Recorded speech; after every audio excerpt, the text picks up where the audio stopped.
All right, everyone, welcome back to another BRAP rant on this beautiful Saturday morning. We have a great show in store. We've got Lord Cognito, One Bad Mother, and we got BitCloud Gaming on, and we got a lot to talk about. So let's officially kick off this rant properly.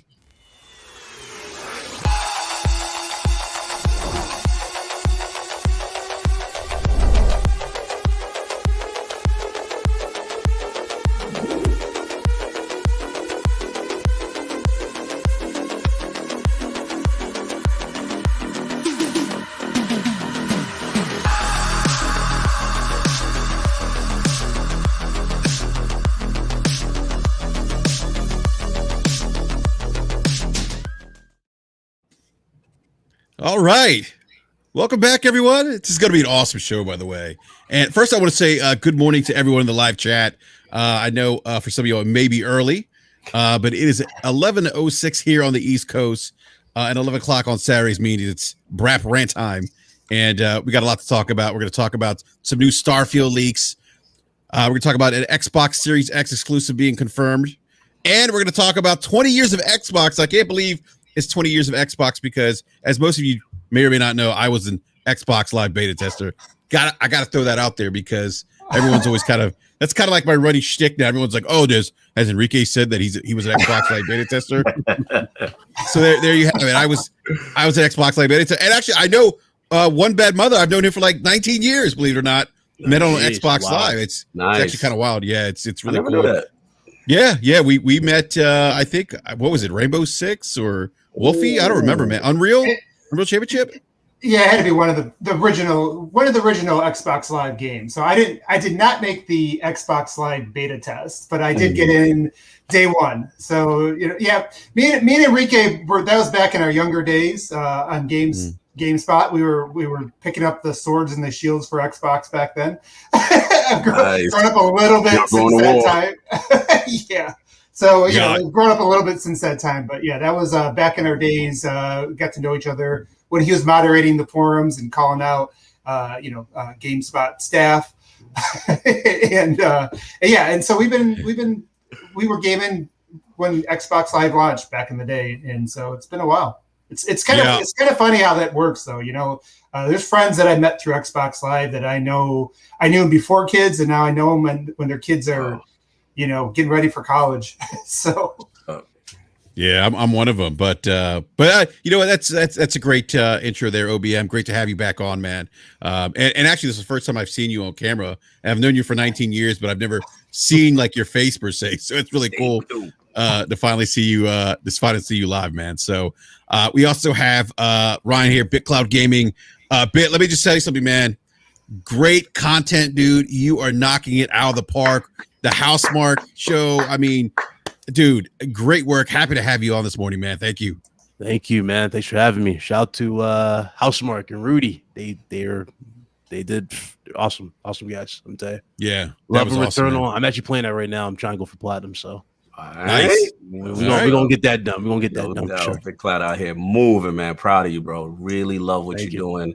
Making PlayStation look good, and I love to see the community come together and get behind you. You've been putting in work, man. Salute to you for that. Speaking of that, we gotta get Iron Lords on RGT. We gotta make that official. We gotta do it, man. We got too much family. We got so much cross connect. Yeah, I got you, bro. We gotta do that. No doubt. But yeah, absolutely. You're right about that, though. It needs more. We need more union and a lot of these platforms. I've seen that a lot in the Xbox side, and loving now in the Xbox. Everybody's doing. Everybody's together in a sense, right? Yeah, we might not all agree on a lot of things, but everybody at least has a certain, connection at some point. I don't see that much in PlayStation. I see a lot of division. Everybody either just doesn't like an opinion or just wants to hear the same thing. It's like, nah, that shouldn't be how it is. You got to have something. Bro. Yeah, so we shouldn't have to tear each other down to build each other up. You know what I mean? So, I agree, bro. Yeah, that's a good point. Absolutely. And then this man probably doesn't need introduction because let me tell you something. If you, what's that saying? You mess with the bull, you get the horns. This man has a lot of pull, I would say, in the industry. Lord Cognito from the Iron Lords podcast. Cog, welcome back to BRAP, sir. Back in the basement radio arcade, man. It's been a minute, man. But yeah, I'm a nice guy, man. I'm a nice. no one is disputing that. It's just like, hey, sometimes he is. Outside, yeah, be a different dude. people that know me, old Cog definitely had a go. temper. Old Cog definitely was spicy. You know what I'm saying? Back in the day. But as you get older and you mature, you know what I mean. You gotta do things the right way. But shout out to everybody. Obviously, I had some issues with the whole Square Enix and Outriders thing, but to see the community come together, regardless to whatever platform, because I see some of my brothers having some issues, even if they were having issues with Returnal, I'd message like, hey man, this is what's going on. I see what's going on with you. That sucks. And people that I'm having issues on Xbox with Outriders, people hit me up. So as a gamer, we should always, support or look to help anyone having legitimate issues regardless of the platform.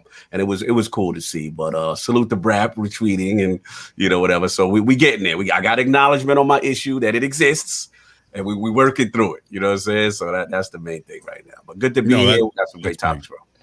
No, absolutely. And that it was really great to see kind of the community rally around that.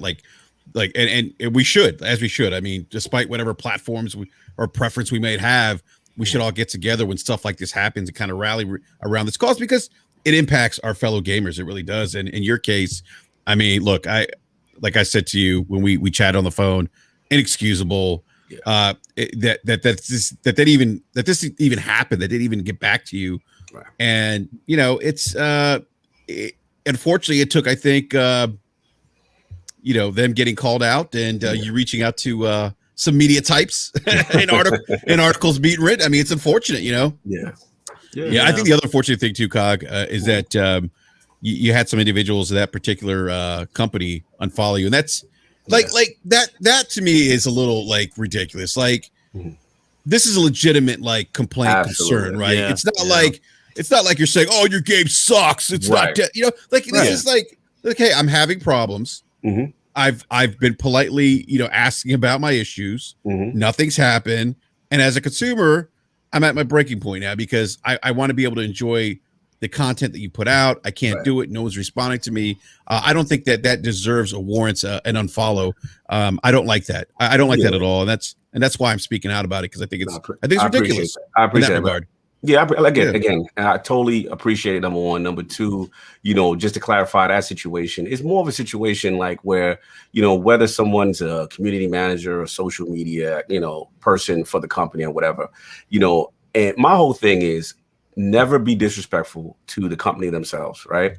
Absolutely. And never personally attack. So that was always my goal. Just said, hey, this is my issue. It's been over a month. I can't get past the title screen. That part is unacceptable, but never derogatory like F, the Square Enix or none of that stuff. Like I'm done with the company. Exactly. Yeah, that's you see a lot of. Everybody's like, I'm done with this company. I'm never going to buy them. Exactly. It's like, okay, you're still playing the game. Exactly. I'm a looter shooter fan. I've been around the block before with launches. I know usually the first 2 weeks are always rough. So I don't really stress. You know what I'm saying? But at the end of the day, just because I'm in Game Pass or whatever I'm in, there's still no excuse if I can't get past the title screen. All I want is acknowledgement of issue. So to BRAP's point with the whole unfollowing and all that stuff, my thing is from the community side, there's a way to talk to people. And from the developer side, there's a way to communicate and be transparent. And my whole thing is just the acknowledgement of the issue. That's all I'm asking. I'm not demanding an immediate fix. I'm just saying acknowledgement. So for those who did that, then I'll just say, okay, so what's my other course of action? You at least tell me what to do, so to speak. And when I didn't get that, then it just showed me that's just an emotional response by those people. And they're not truly trying to help me. So I'm not worried about it. Yeah. Again, I just, hearing the unfollowing thing, just, I think it's unfortunate because it's almost like it almost seems the optics of it almost seem like you can't complain over something that's legitimate problem. Right. And I don't think that's a good precedent to set. Right. It's like you're not one of those individuals that is going out there and saying like BitCloud said, "Oh, I hate you guys. You guys suck. Death to the developer." I mean, there's people that do that. Yeah. I mean, in a weird way, though, that would explain why a lot of people remain silent. If you think about it, because a lot of people don't really speak up as much, and if that's the case, then that's kind of what they're looking for. They're just looking for a promotion. You know what I mean? They're not looking for a mouthpiece like, oh, well, listen, I don't need to hear that it didn't work. I just need to hear that you played it and that you like it or something like that. That's not how it works for a lot of us. So absolutely. And the main thing is just, again, if there's a proper way to do it, right? Just point the community in the right direction to say, hey, we've got forum here, this, that, state your issue here, go do this. I have no problem doing that. But with the forums, and then I'm seeing multiple people also having my issue that no one's addressing. Thus, my only recourse at this point is to go to Twitter and say, hey, hey, here's my issue. Here's a video of the issue so you can see it, that I'm legitimate. Right. I'm not making it up. Here's a picture, screenshot, whatever. And that's that. But the good news is I do have the acknowledgement now.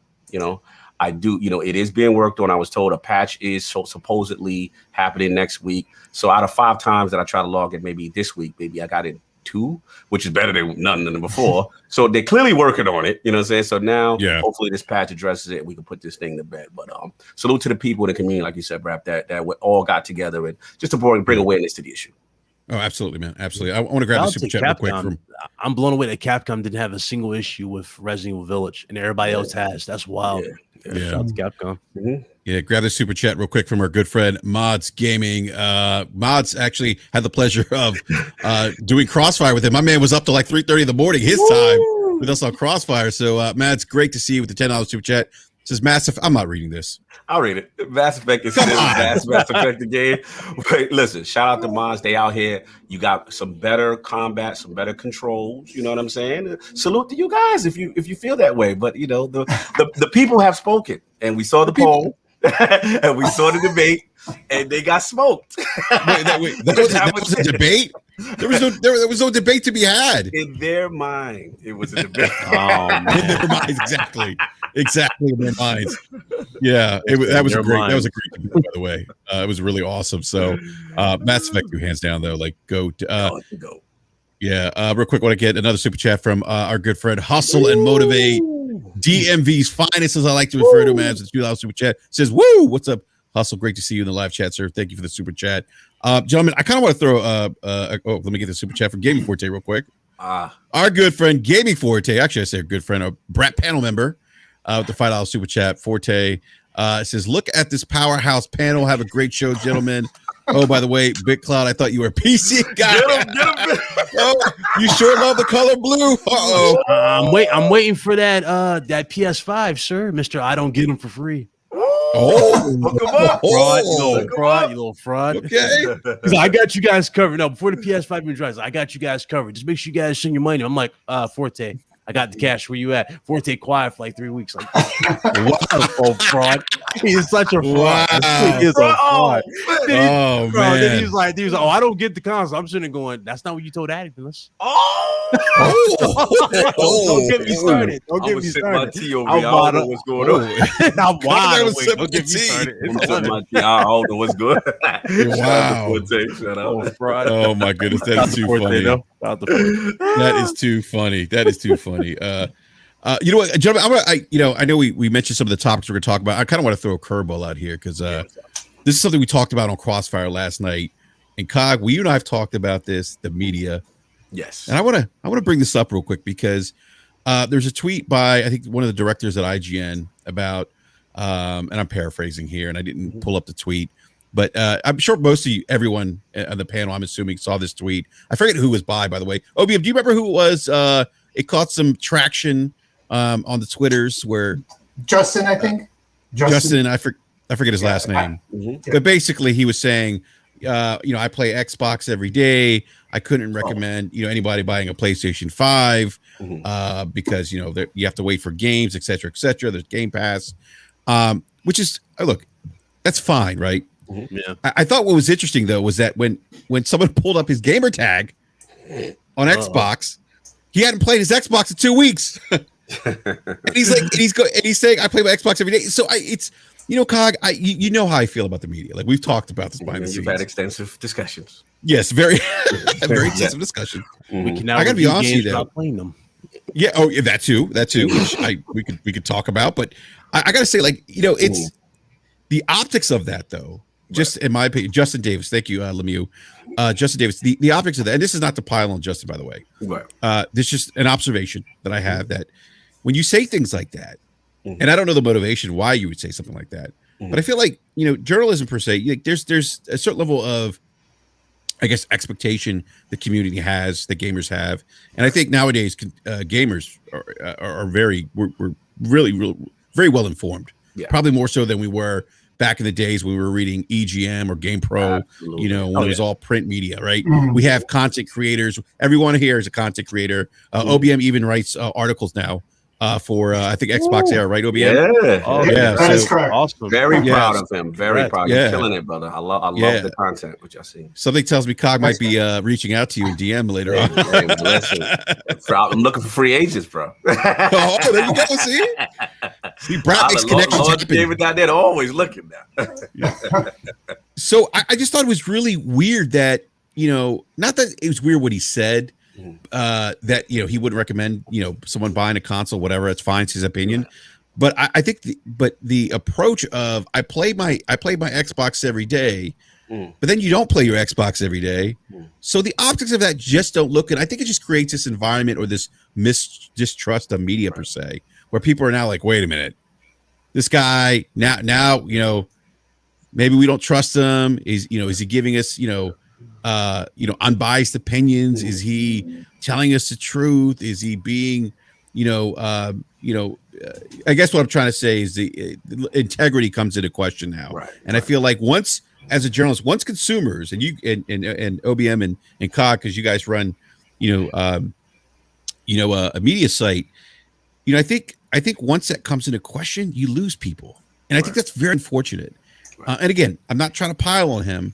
Again, I just thought it was very odd to say I play something every day, and you're saying based on your play of something every day, you're making a recommendation to consumers when in reality you don't play every day. You haven't played in 2 or 3 weeks. Right. To me, that just doesn't look good. Yeah, I mean, I'll jump in real quick. Obviously, the statement I don't have a problem with, but obviously the optics of it. If you're going to make a statement like that, people are going to cross-check, right? People are going to verify your credentials. People are going to see if you're doing the things that you're saying you're doing. So again, the statement, not an issue, but now what you guys are saying, because I did see the statement, but I didn't know that there was a unraveling of history, so to speak. Jay, big shout out to Jay Barry, by the way. Right. Shout out Barry was on it. Yeah, Barry was like, "Is this you, sir?" Yeah. And I'm like, okay. So I had to look at. I'm like, Barry's just So Barry's just trolling. But then I pulled up the gamer tag. I'm like, okay, now we see that he hasn't played. You got to be honest, and this is how I look at it, especially with critics, reviewers. Doesn't matter. Like, to me, it's just all of them. You aggregate, right? So you go and you get a person's opinion. Shout out to the Costco. I apologize. you get an opinion. You know what I'm saying? Whether or not these are the people you trust for specific information or type of games you like. So with me, it's like a blanket statement. I look at it, I'm like, okay, cool, this is how you feel. Okay, fine. But even with Metacritic and all those things, I don't take all these things to heart. To me, they're just a broad template. You make an informed decision on your own on whether or not who you trust as far as your information is concerned. Now, in this person's case, it's up to the gamer to say, hey, am I going to trust this guy if A, he didn't complete all these games or whatever, or B, I'm just going to look at this as a general statement. That's a personal decision. But I do see your point, BRAP, where, like where the stage we are right now, where everyone here for the most part is a content creator, right? The content creator is a smarter individual now, right? They play these games, they have access to information, right? So that disparity between the journalists, right, and the YouTuber is not as wide as it used to be, right? And then the other thing is like Big Cloud, you've been saying, like, we play these games, right? So people are going to check, people are going to see if you have any agendas, if you are not completing things, and it's unfortunate if that's the case. But yeah, to my point, I never take any of these guys' word as Bible and this, that, and the third. I look at it, I say, okay, cool. Let me see why he feels that way. Okay, cool. And then after that, it's either I agree or I disagree, or I get I round up another group of opinions and then make my decision on that. But it should never be the end all be all. That's pretty much we all joke around with the Metacritic, where we all throw like little predictions out there, like, what's this game probably going to score on Metacritic? But when you hear now that they're reviewing games and not even so much as beating them, that means you're just going with the masses. If the masses hate this game, oh, you just hate the game. That's just weird to me. Like, what if you like it? Like, exactly. A lot of people hate it. You know what I mean? Like, a lot of people hated the Order 1886. I love the Order 1886. I thought that game was underrated. It had a lot of potential. The thing about that game, it was the substance. There wasn't much to it. It ends on abruptly. But I'm saying that can be a tribute to a lot of games. You remember the dude? I forgot his name, but the dude who couldn't get past Cuphead's tutorial level. Remember he gave it a low score for that. Dean Takashaki, or there you go. He couldn't get past the story. He's this game sucked. This game sucked. I'm like, huh? And then you had that other lady. She was I guess she quit the industry, but she was a journalist. She was like, oh, there needs to be an auto boss mode for like feature for every game where the game plays and beats the boss for you, something like that. Oh, I forgot her name. I didn't even know about that. Yeah, you know she was comparing games to Republicans and Democrats. Oh, I know. Her. Yes, the one who blocked everyone. Yes, the one that blocked everybody when you call it. And she was like, how many PlayStation executives can I piss off? Sitting going, who do you work for again? And who hired you? And you mean to tell me you don't want to do your job, basically, which is play the games? A lot of people would kill to have a job like that where you're just getting paid to play a game. That's it. You know what I'm saying? They're not saying platinum it. They're not saying do all this. Just beat it, give an opinion.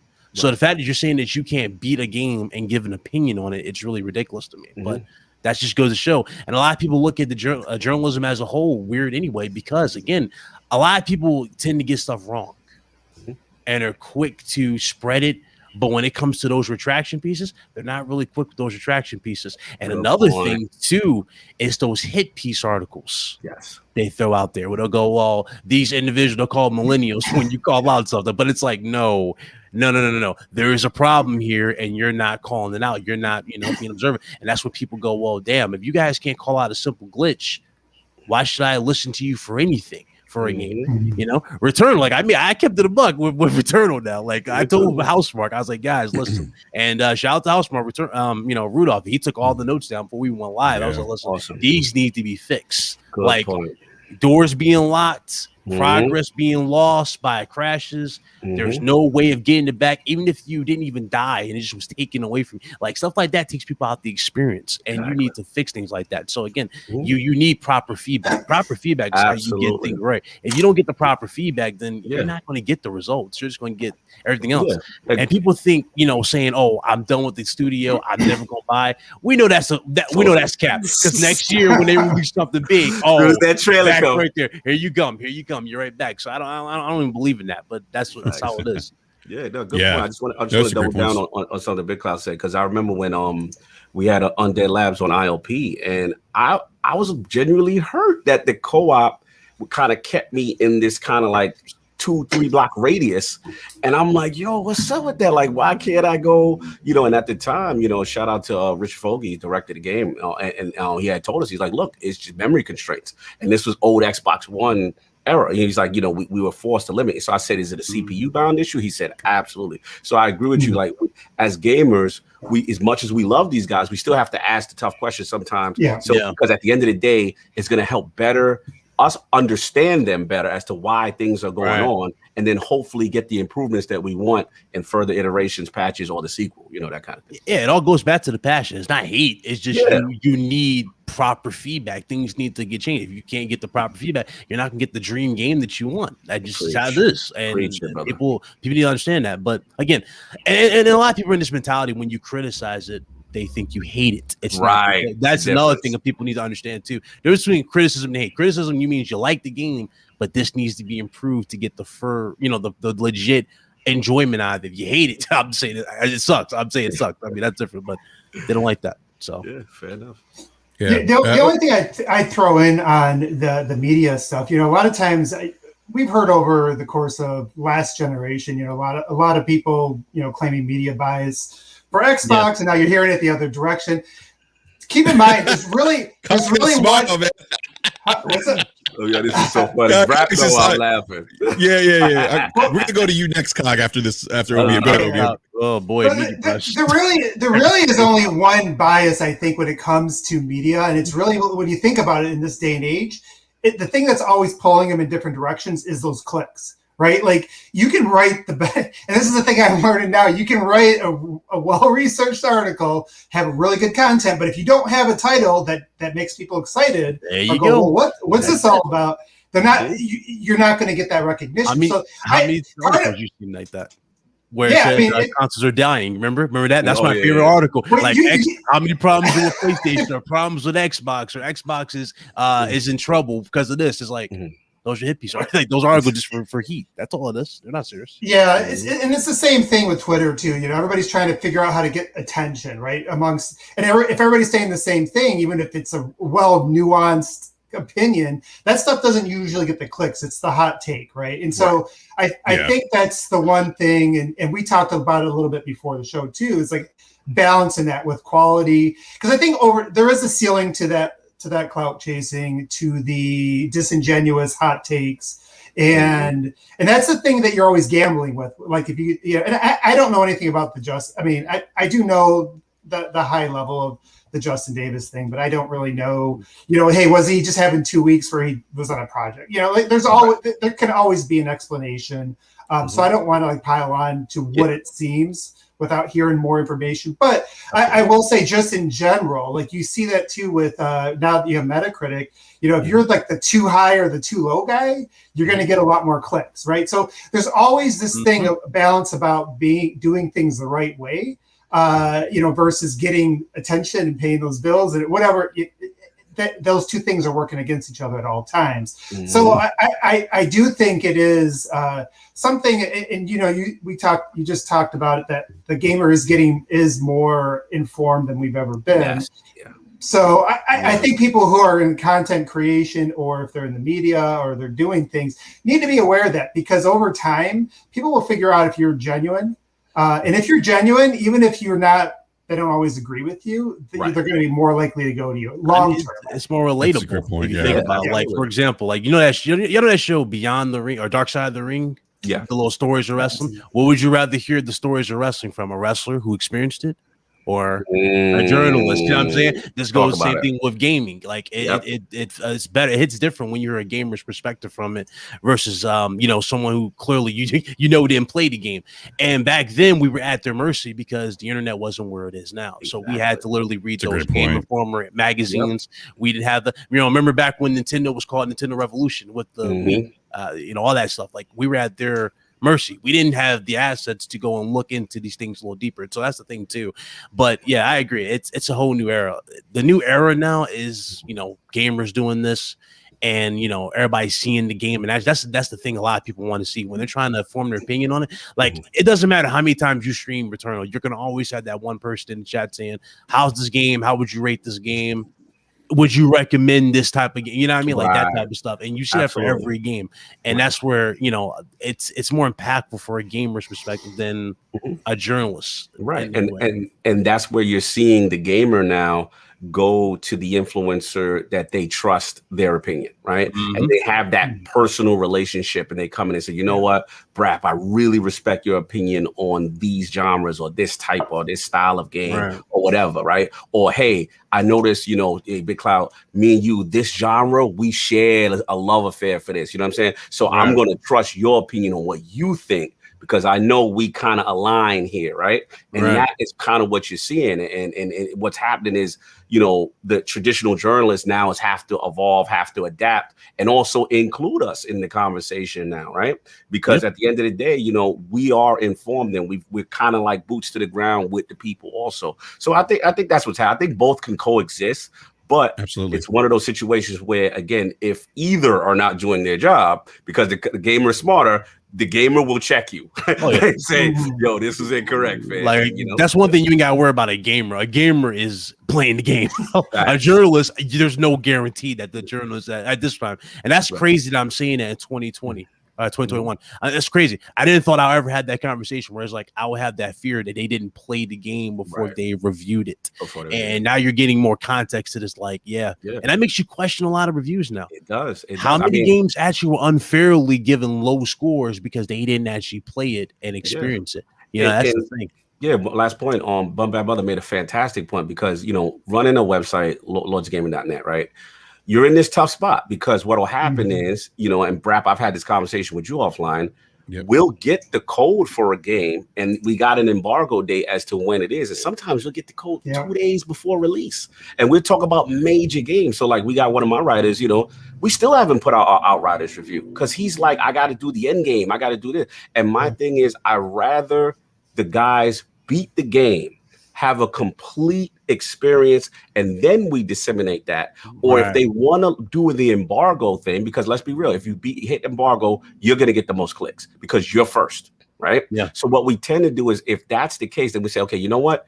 You don't put out a review, you put out your impressions. You say, hey, this is my impressions of the first, I'm only 4 or 5 hours in, and then you can do the review after. And I think, in my opinion, that's the way to do it, because I agree with you, Big Cloud. Like, you got to question, like, how can you have a formed opinion of a title if you didn't beat the game? Right. So that's just how we do you think that's the hustle then? It's just to be the first. It has to be, because absolutely is.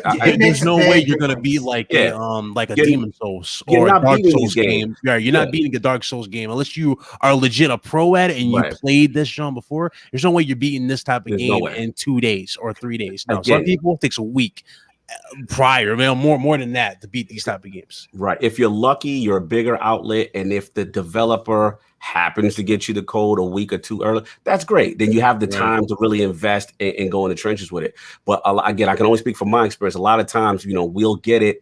Sometimes you get that grace of a week. Okay, great, that's enough time. But a lot of times it'll be like the day before, 2 days before, and it's like, there's no way you're getting no way. So if you put that out, you know what you're doing. You know what I mean? Yeah. Well, and Cog, you probably know this as well as anybody, that when you're one of the first people to get that review, you're going to get exponentially more clicks than if you put that one out. A better quality review a week later. So absolutely, it's a lot of it is. It's like doing the right thing is going to cost you at least in the short run. And the challenges is getting those codes. A lot of these companies don't do the sites any favors. It's like almost like they don't want you to get a full view of everything and really dig in and things like that. So you're kind of up against it. It is like, and I would even say for me personally, and this is only me, I think some people might be different. Even if I were to put together a review in a single day, even if I were to beat a game in that time, when you're rushing through it like that, it's a different experience than if you can take your time. Yeah, it does. It really. That's what. That's why I kind of put. Yeah, that's why when it comes to like bigger games, it's like I'm not going to do a fair review in that time period a lot of times because I need to be able to explore, take my time, step away from it. Otherwise you just get burned out. Yeah, and again, if you're not going to finish it, cool. Just state that in the review. That's all. Just be transparent. Like transparency. We'll come back. There you go. Yeah, I think that's the key thing. You got to be transparent. I think if you're transparent with gamers, they'll appreciate that. But if you try to BS us and say, I reviewed the game and you didn't beat it, I mean, like it's just not a good look. It just isn't. Like I think, and I understand, like time is limited. There's probably, like you said, Cox. Sometimes, there's that rush to get the review out. But I think if you're going to do that, at least in my opinion, do your readers right by saying, hey, you know what? This is how much we finished the game. This is our thoughts, in the game. And this is where we're scoring it right now. I think IGN does that too. They do like a preview, kind of like they give like a score where they're at right now. That's fine. Yeah. I don't have an issue with that. I do have an issue with is it's not completing a game and then presenting it as I reviewed it and I completed the game. And that's just not, I think that's just not good for your readers. It's not, you're not giving them a complete thing because I guess and I'm not aware of other products and how those are reviewed, but I would imagine I don't think other products per se are giving half reviews, like with someone reviewing a car. Here's my review of the new X5, and come to find out the guy didn't even turn on the car; he just sat in it. Yeah, he just looked at the interior. I'm reviewing. Yeah, exactly right. I'm reviewing more Avengers Endgame, but I walked out before the snap. I walked out 15 minutes. Yeah, the 15 minutes I saw was good. Before the snap. Yeah, exactly, before the snap. Yeah, I give it a 10 out of 10. It's like, wait a minute. So, want to get the super chat real quick from Craig, the tech guy, the $3 super chat says, have a great show, fellas. Oh, Mass Effect rules. Yes, Mass Effect does rule. Woo. That man Craig's in heaven. That man talks about Mass Effect everywhere. I'll be playing Resident Evil. Is this Mass Effect? I'm like, oh, God. Oh, my goodness. That is too funny. So speaking, by the way, great conversation around the media. I just you know, Cog, it's funny. You and I've talked a lot about it, man, and you know, my perspective on things has definitely changed. And I bring that because it's important to have that change came about a dialogue between me, you, and I've had a lot of dialogue with Mooch. Mooch and I have really in years past. You know, I remember it was intense. I mean, but you know, it's funny. We look back at it, we laugh at it because you know, after conversations and you know dialogue, and you know, and this goes back that you can have dialogue with somebody who you don't have the same opinion with. Ding ding ding ding. Yeah, right. And look, I've grown from that, and I've learned something, and my views have evolved, and that's the benefit of having dialogue and not simply writing someone off because they have a difference of opinion. Because at the end of the day, you know, you and I might not agree, Cog, but there's one thing we do agree on: we love video games. Absolutely, brother. That's the common bond. It's always going to be. Like We're all brothers here. We're all brothers here, man. Yeah, absolutely. I'm not going to, you know, if Cog likes Destiny. I'm not a Destiny guy, but am I going to say I hate Cog because of Destiny? No. That's how people are, man. That's how people are. They take sides and they cut through. It's like if you're not on my side, I don't want nothing. I don't want to hear nothing. I don't want to hear it. You know, and it's kind of like an echo chamber. People would rather hear an echo chamber than preach it. Proper or real opinions on stuff. And then I heard this stuff, and I heard this in the crowd. They're like, "Oh, your opinion is wrong." I'm like, okay, okay, let me go back to my side then. If your opinion's wrong, I never thought opinion would be wrong, but okay. Oh my god, so funny. If you only listen to people that I love it. Yeah, I was going to say, if you only listen to people that agree with you, then you're just never going to grow because you can't learn. You can never learn. Never learn about anybody else. Yeah. Like people get mad at King David where he goes all out. He'll go, "Oh, Sony's gonna do it." But I'm like, David opens your mind a bit to a lot of things. He really do, don't he? You can't even deny it. When it comes to business, he do be on some stuff. He be on it, bro. Yeah, like a lot of times. That's got my TC on the bushes. Sometimes I'm like, bro, that man will inform you about disrespecting your setup. Like you TCL game, I'm like, bro, enough with the TCL. He's like, no, I can't take these TCL guys serious. They talk about 120 frames a second. Good. Big shout out to King. King's got away with words, man. Like he's the funniest dude ever. When he looked at me on camera and said, "Enrique, aren't your kids worth a Series X?" How do you that? What am I gonna say? No? Like what? Like and King was, and you know what? He was serious. He dead serious too. Dead serious. Yeah. And I'm like, is he serious? I'm like, no, he's serious. So I'm about to pull up on him later on. I'm about to hang out today. Man. Like he's talking about us so many times where I just look at him like, you out of your mind with this. Like, and then like years later, I'm like, yo, he was on to something with that. Like, we have moments like that, man. He killed me when he said Sony was going to get bought by Netflix. Like PlayStation. He killed me on Boom Show. I was sitting there going, okay, I listened. But we listened. I roll my eyes and I listened. My mind went somewhere else. when he said Sony first party would be on Xbox, and I was like, I'll never forget that. Yeah. And then MLB The Show happens. I'm like, you know, he was in his back. He let nobody breathe. I give it to him. When he's right, like I said, it's funny because he just unwavering belief, and I will say he does open your eyes to a different level of thinking. That's why it's good. Like I said too.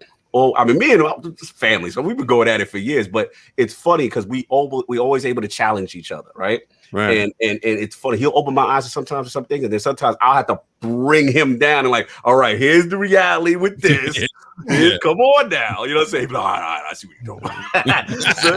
That's what I love about it. You know, it's never like personal. Like people do go personal with this stuff. It's not personal. It's a joke. It's not personal. It's all fair. It's all fun at the end of the day. That's what's cool about them. It's so. It needs to be more like that.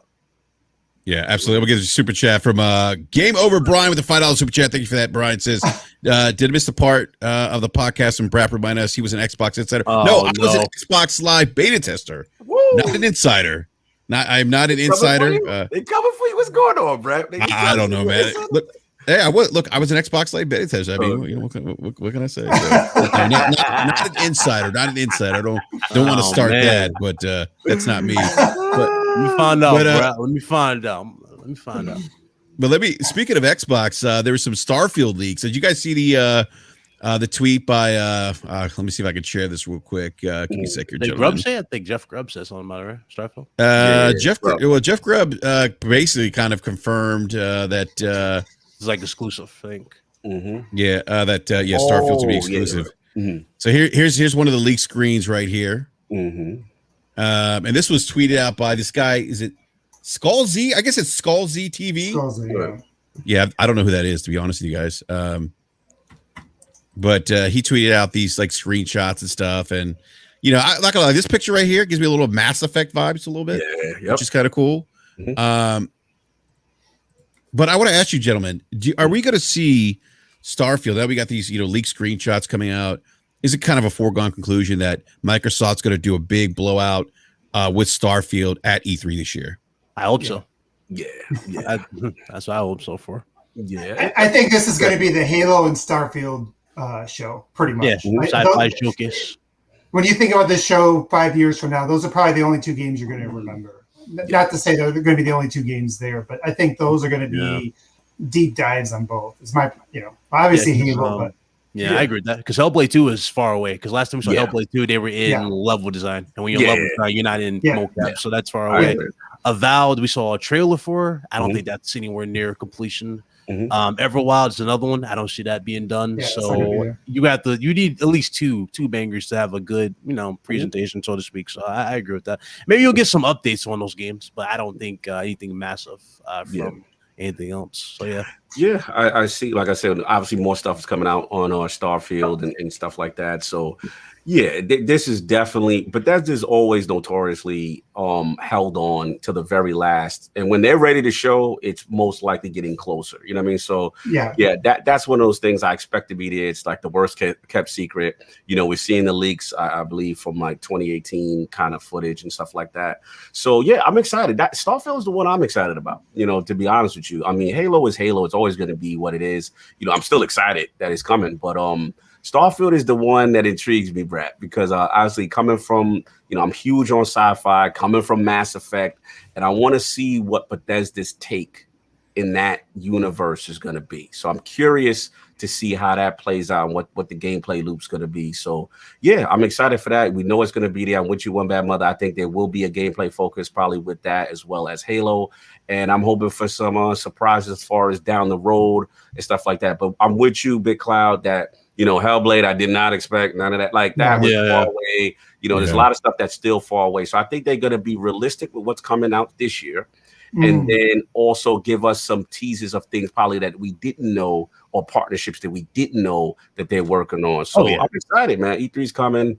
It's always some of my favorite types of year. Then we know Sony's going to have something in that time period. They'll wait for everybody to go first. Go first. That's the whole shit. Yeah, they always do that. Yeah, so they go last. I love this type of years. The speculation, we get bubbling. What are they working on? What everybody's cooking? Yeah, it feels awkward this year because we all had that set plan to go to E3. That's the only thing. That's the only thing that feels weird about E3 this year. But I mean, honestly, hopefully by next year, by the way things are progressing in the world.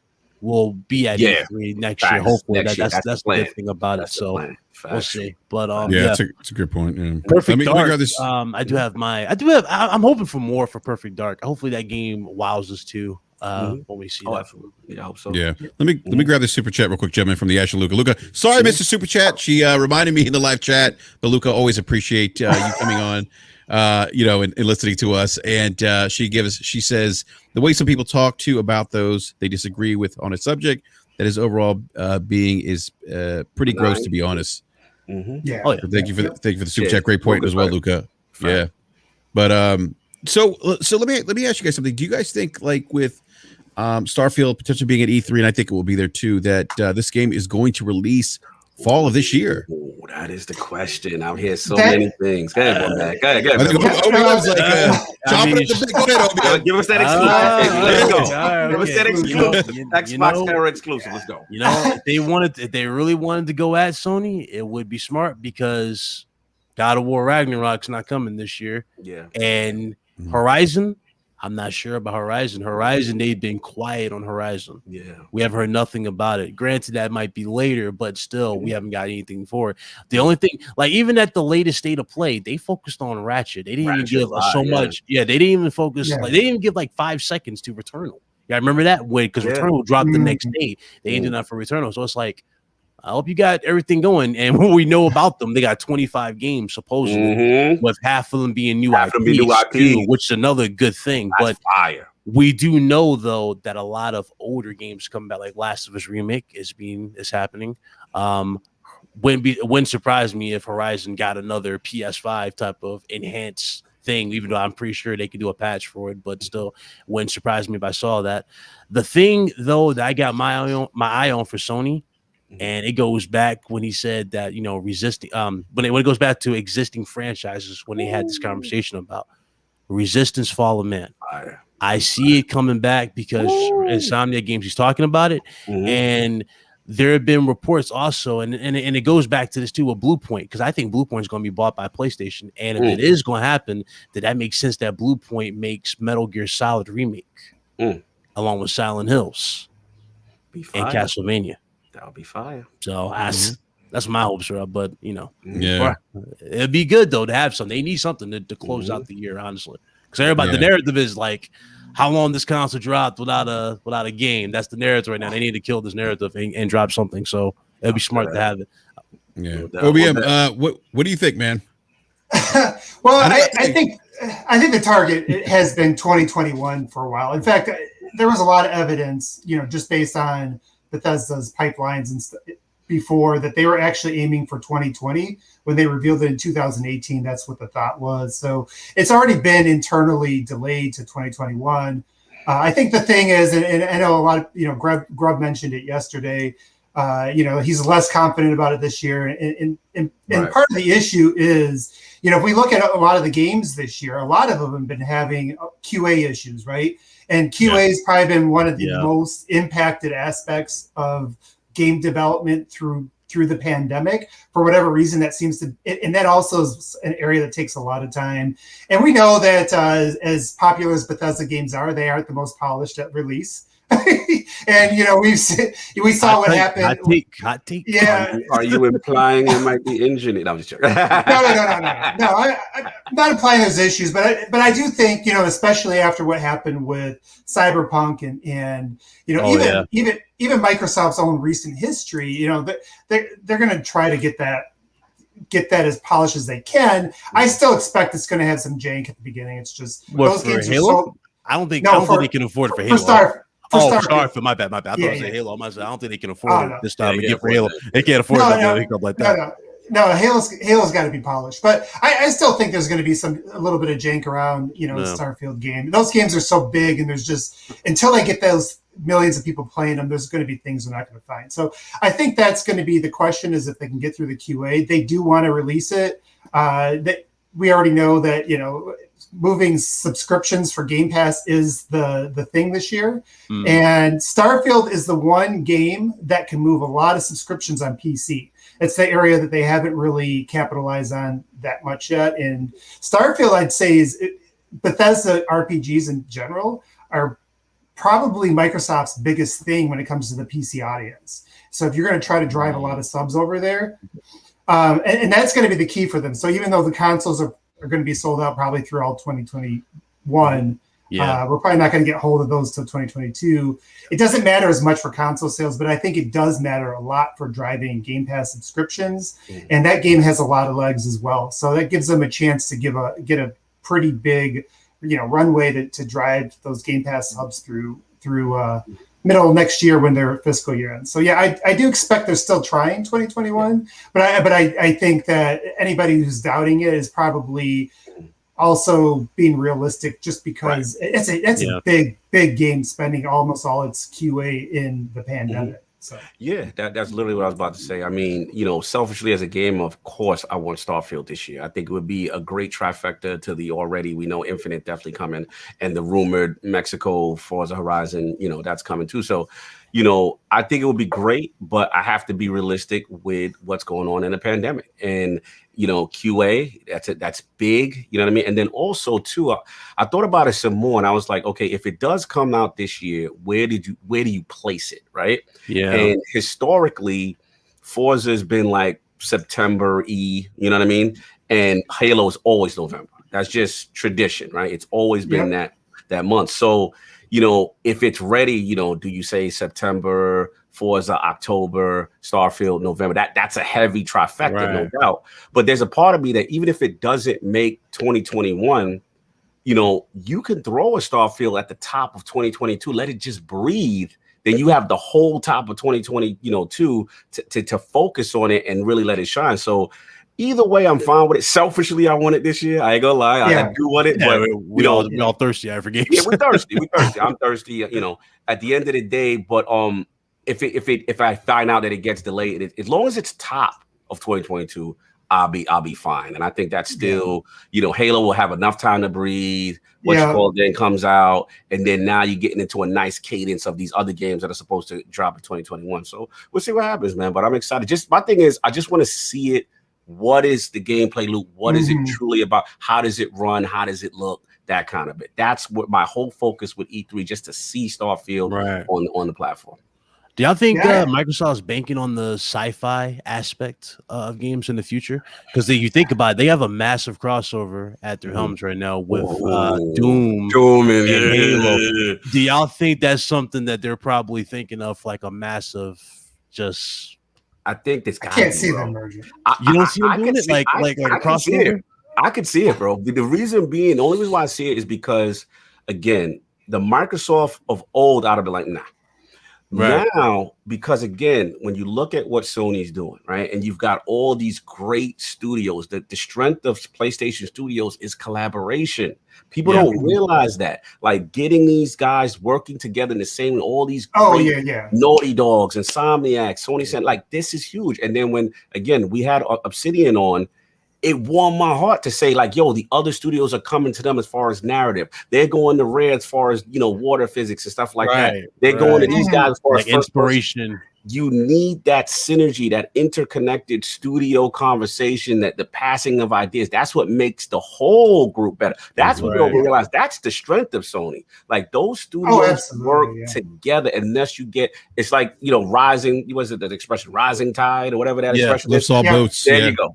So it's like, you need that, man. And I think Microsoft, from all intents and purposes, from every studio that we've either had on, whether it be Compulsion, Obsidian, Undead Labs, whatever, we keep hearing that, and that's what I like to see. So, do you imagine what that would be like? That'd be like Spider-Man, bro. That would be like Spider-Man, like Freddy versus Jason type of advertisement for them, because Spider-Man by itself, they had the most simplest marketing of all time for that, with the bus and the train.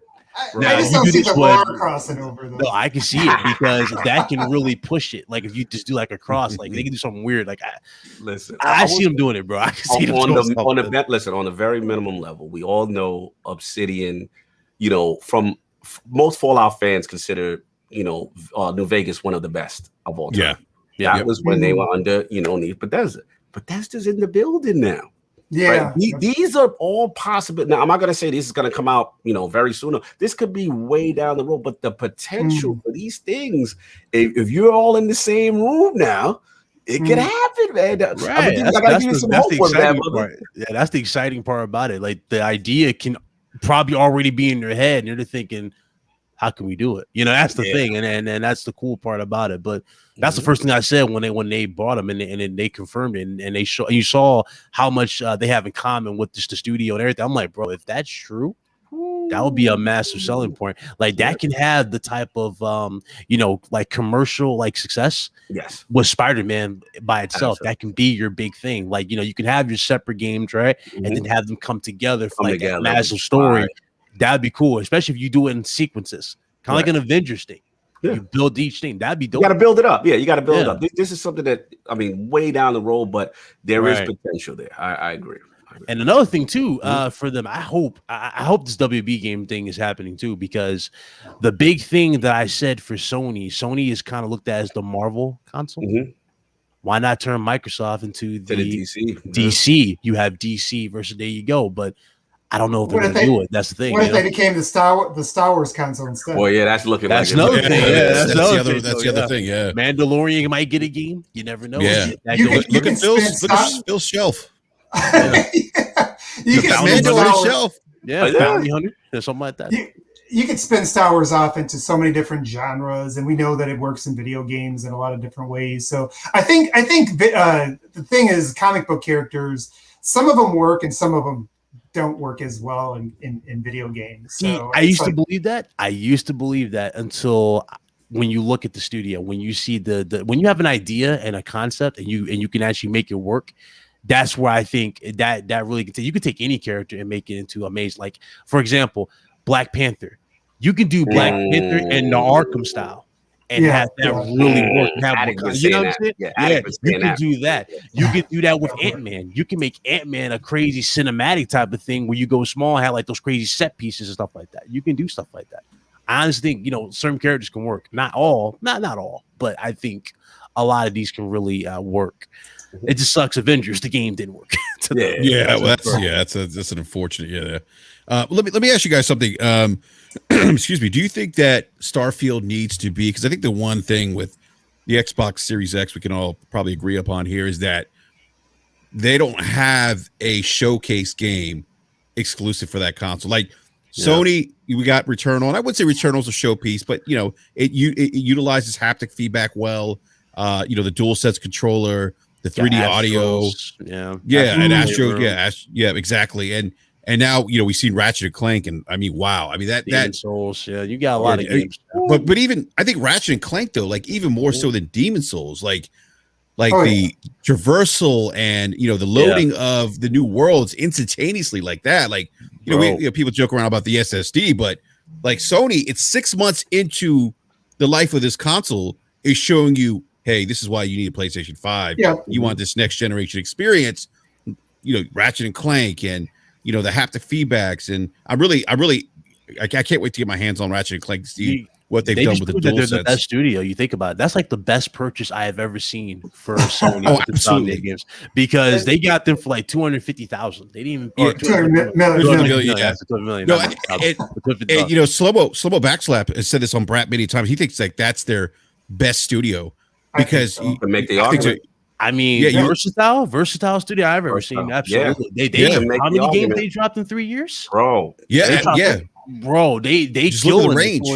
That's crazy. And there's no sign of stopping. That's the crazy part about it. Crazy thing about it. And I love that. There's no sign of stopping. And you're so much more. You can just see that they have this vision. They have this set mind goal on what they want and they're doing. Like Ratchet. I never thought I would see Ratchet and Clank look that good and move that just smooth. You know what I mean? That was Pixar level quality. Yeah, facts. And we talked about that with Knack with PS4. I'm like, that's probably the best you can get to Pixar. This is literally up there with like the top of the line, like high production. Pixar we finally got our Toy Story graphics. It's been 20 years. How is it possible? There you go. It's been more than 26 years. Yeah, 26 years since the first Toy Story. You're absolutely right. I mean, like I said, I'll be honest. I ain't gonna cap. I'm not generally a fan of the game genre per se, but I cannot deny when I saw that displayed, I was like, this is next level. Like you said, BRAP, the use of the SSD, the traversal, and again, I think I tweeted this when I saw it. There's something about watching a Sony first party game showcased that Sony is master class. No disrespect, Microsoft. You still got to get on their level. Too, I would when it comes to showcasing a title that's first party, it is like watching a movie, and the way the developer speaks, there's no fluff. It's the game, and then they're walking you through it, and I'm just like, you just hear the small commentary. And I'm like, same thing when I no saw pauses. You just see it. Say that I saw Ghost of Tsushima for the first time. I'm like, This is how you showcase, and the blades of the grass. You saw my cherry blossoms coming in. I was like, yo, that's what I'm hoping with the Bethesda acquisition. But please help them with a presentation. You already know part 2 of that is going to be an event. Because let me tell you something. That's the thing about Sony's games. They treat them like an event. And the last time I felt like that for an Xbox game, that's Halo 3. Yeah, it's been a minute. You remember that, right? Halo 3 would feel like it was a big reveal, and I'm like, yo, that's how you do it. You got the console, you got the gameplay, you got the small commentary, you got the crazy experience. That's how you do it. I don't feel like that each show, like each thing is just like, oh yeah, here's the gameplay. Oh yeah, we're gonna like. It's like, you know what it is? I've had this conversation with Rand before. It's like they're excellent with showcasing the hardware. The Xbox, when it comes to hardware, you like, oh my god, like they know how to showcase hardware. They're great. Yeah. But when it comes to games, it's like, bro, you have like I'm of this mindset. Like, if you can't beat them, join them. You got to copy that. Whatever they doing over there, copy the whole template. Exactly. So they do it. And have no shame. Have no shame. Sony copy Nintendo with the directs. Exactly. Sony copy Nintendo with the directs. Do that. Do it. Sony, you know what like, copy it. If it works, fix it. Take it. You gotta do it. You gotta do that. Well, you know who else is good at that? And Cog, you just brought this up, but you know who else has a history of being able to show games really well is Bethesda. Right. That's what I'm hoping. That's, you know, Aaron, speak to Aaron and get it right.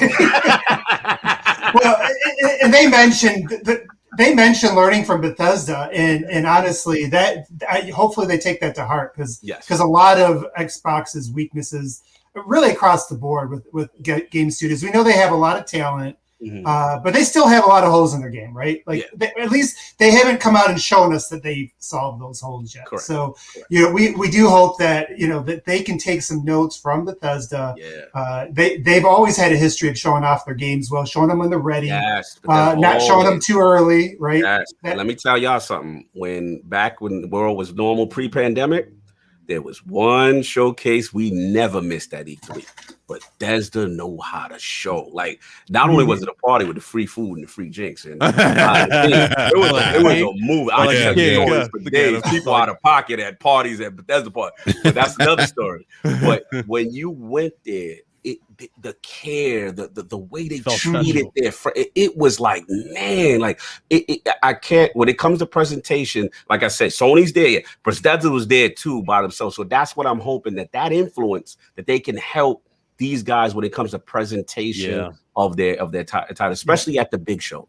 Do you think Microsoft needs to copy remember, I don't know if we had this conversation, Kyle. You remember how we had the orchestra E3 with Sony? Remember how brilliant that flow was?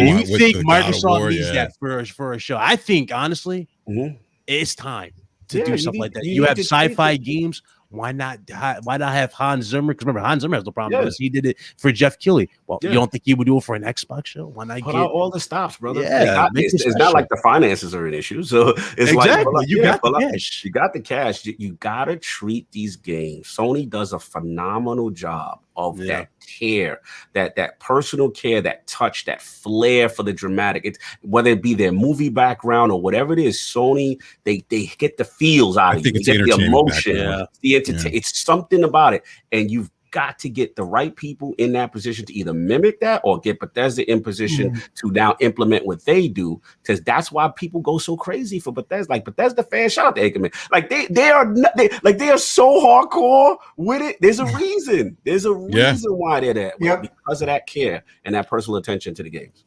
Yeah, real quick, John. Let me grab some super chats real quick, OBM. I'll get back to you here. Got a $5 super chat from Acute Perspective. Says the gaming industry become the Pixel Association, and every console should be sold with a franchise logo on jersey and cap you wear when you're playing for them. I like the Pixel Association. People do that for free. Yeah, right. Viper XC with a $5 super chat says, how many of those 25 games you think are PSVR games? It's a good question. That's a good question, because they just showed the controllers. We haven't gotten the headset yet, so we'll see. Darksia with the $3 super sticker. Appreciate that, Darksia. And let me Obi, I want to go back to you. You were going to comment, I think, on the presentation of Bethesda games. Yeah, no, we talked. So I just mentioned that Bethesda is somebody they're going to take away from. There's already been some talk that Microsoft is going to focus more on the gameplay this year. So that might be why we're not going to see a Hellblade or an Everwild if they're not ready to show those things in game. And those games are a little bit further away.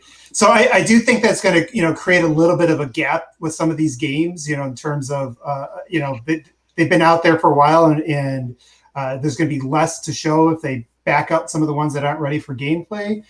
But I think that's the right approach going forward, because at some point they have to get this on the tracks. And from what I understand, they did take the feedback last year when it was all CG.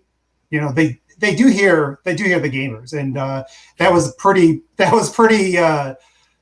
pronounced. Like they heard that loud and clear that there's way too much CGI last year. And so I think this year it's going to be a lot more deep diving into, a handful of games. And then to your point, Starfield should be one that they can really go far into. If you think back to the Fallout presentation, the Fallout 4 one, they spent a lot of time on that. If you remember from and they did the same thing with Doom. Remember that when they revealed that first time? So I expect something similar to that. And this is Microsoft's first new AAA, big time IP in a long time. Like I said, I think Bethesda actually holds as much weight from their Bethesda Softworks, their RPGs hold as much weight as Halo, if not more. Like Skyrim is bigger than Halo. So that's going to give them, this is really an at-bat that they can't mess up. and I think Bethesda is one. Don't jinx it, OBM. Nobody wants another Cyberpunk. Let me ask you something, OBM. Let me ask you something, Obum.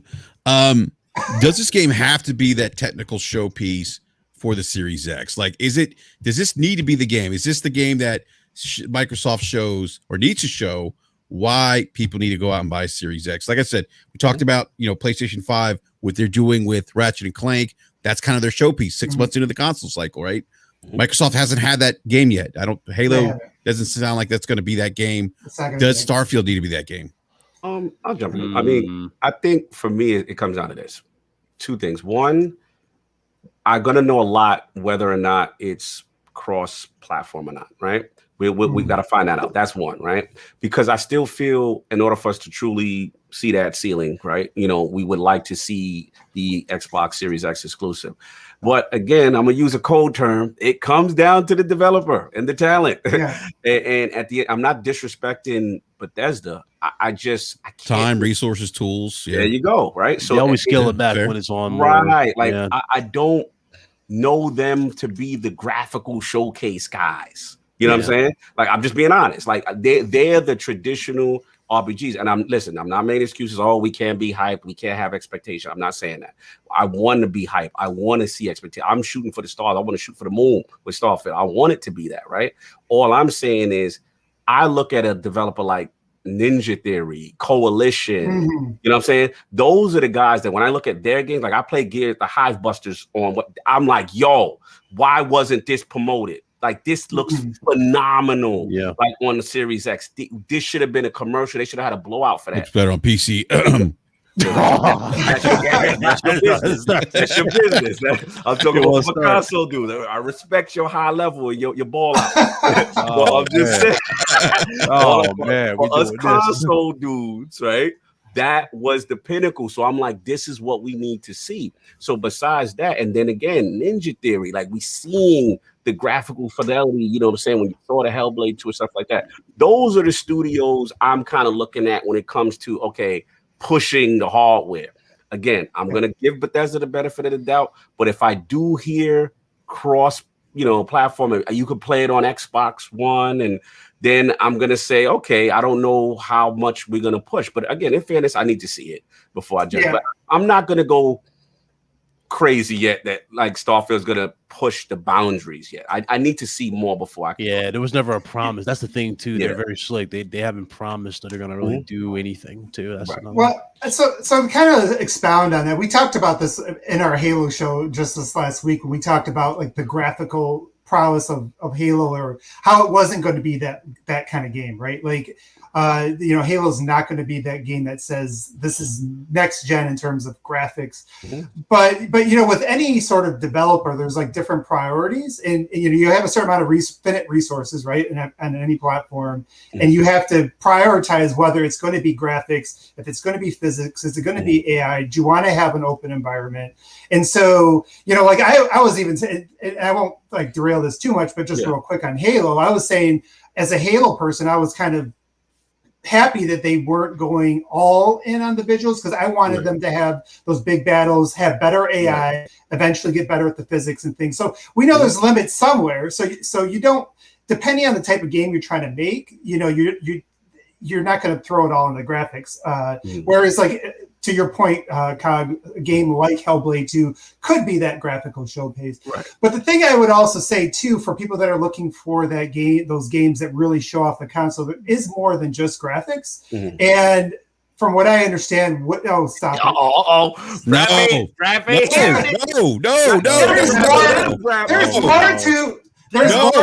No. Want to see that $500 at work? I want to see something melt my face. All right. Listen. I mean, that's what I mean. We respect that. That's why we have. That's why we have. Don't do it. Don't do it. I'm saying, what you got PC for? That's why we still have AI. That's Xbox to melt your face. Ain't nothing on the console gonna melt your face after you have experienced PC graphics. What are you talking about? That's true, Slomo. That is true. That's why. Out of here. Yeah, this is why AI really isn't. Come over here clutching that 3080, like, I see it all.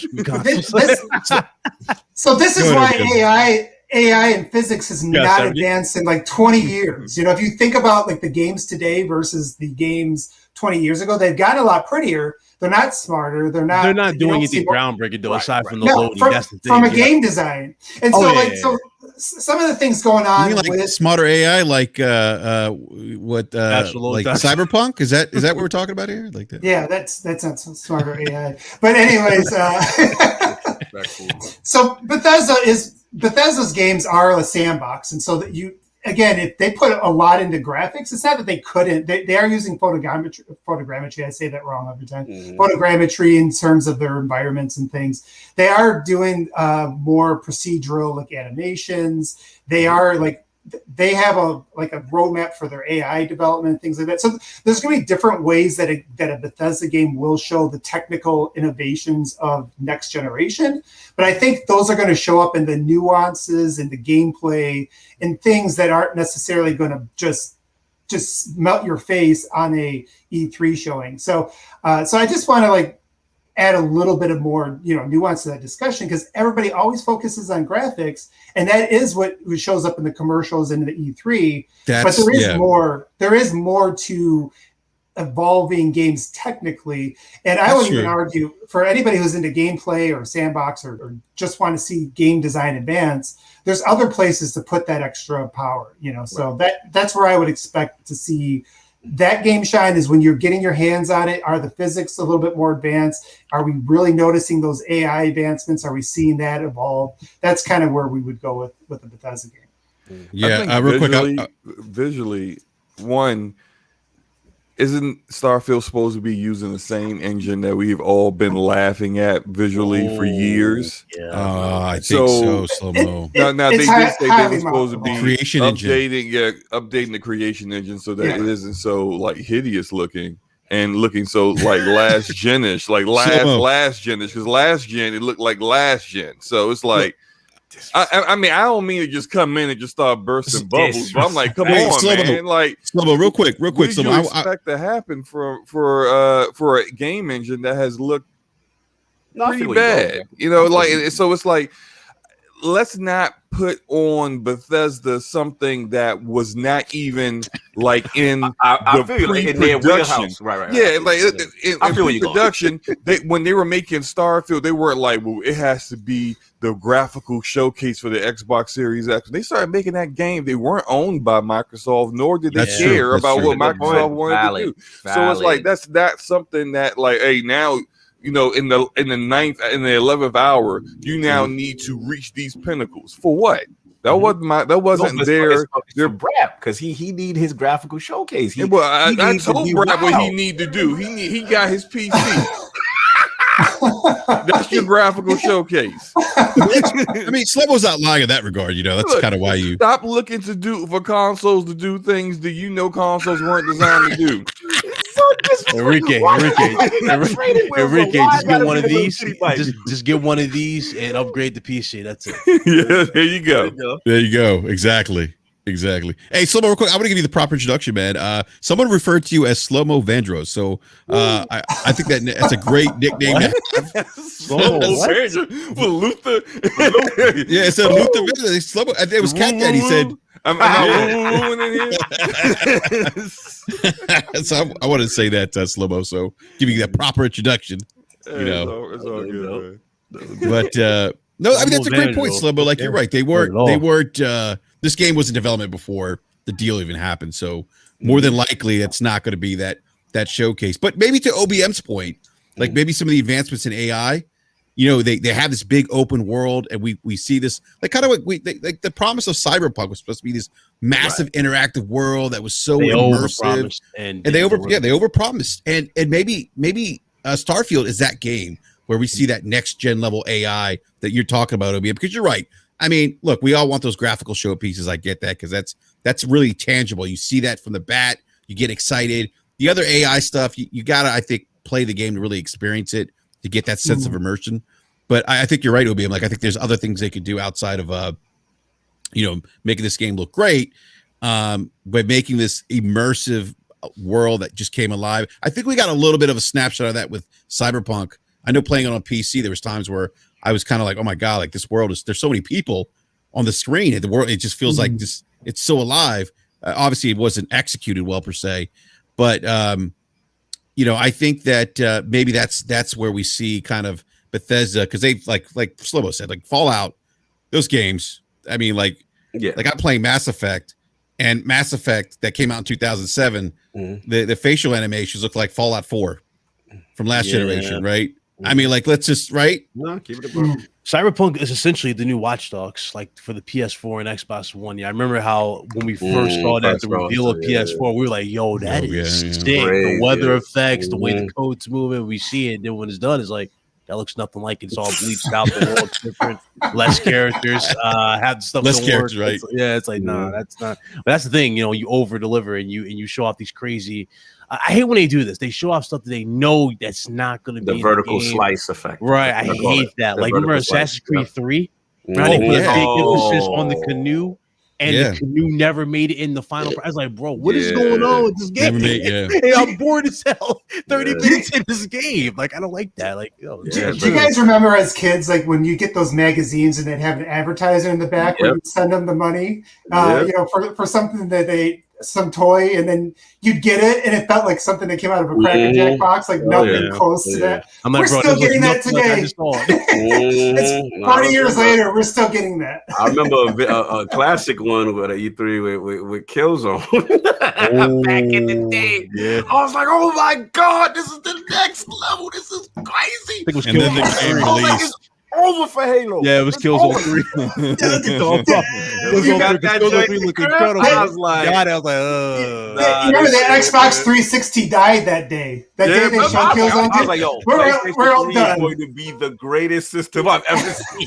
When I saw that, I was like, the cell process is crazy. This is the future. I saw Resistance. I'm like, holy shit. I remember all us Xbox fans. It was just like you see them third-party games, like, about that $600. I'm thinking I'm gonna wait because Crossfire. I remember seeing Crossfire in the water effects. It didn't even look like water. It looked like a big sheet, like a bed sheet going up and down with the waves. I'm like, what is this?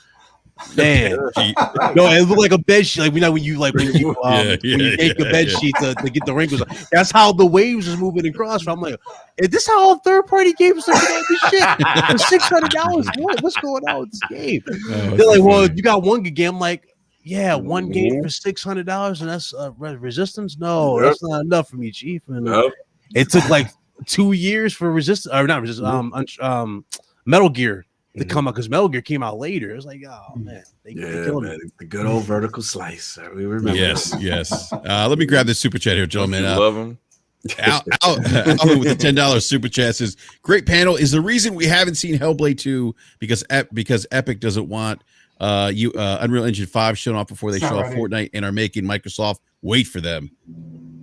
No, it's just not ready. It's not ready. The UE5 engine has been delayed. The features, the biggest features of it, so it's still not out there official. Yeah. So if any developer that's making a UE5 game and wants to show gameplay that is true and is not faked like the Killzone 2 demo is going to have to wait to show the game. It's just not time yet. The only way they can do it now, show in-game gameplay now, is to try to project what it might look like, and you know how that stuff always works out. So that's why they put a big emphasis on it being forward compatible as well. Yes. When we first saw the PS5 demo for it, so But still gonna be some time. But also they kind of made a mistake with going from UE3 to 4 with not having it being very forward compatible to for developers. There's the reason why Borderlands 3 took so long to come out, because they had to they were switching it from 3 to 4, and it just caused them a lot of headaches.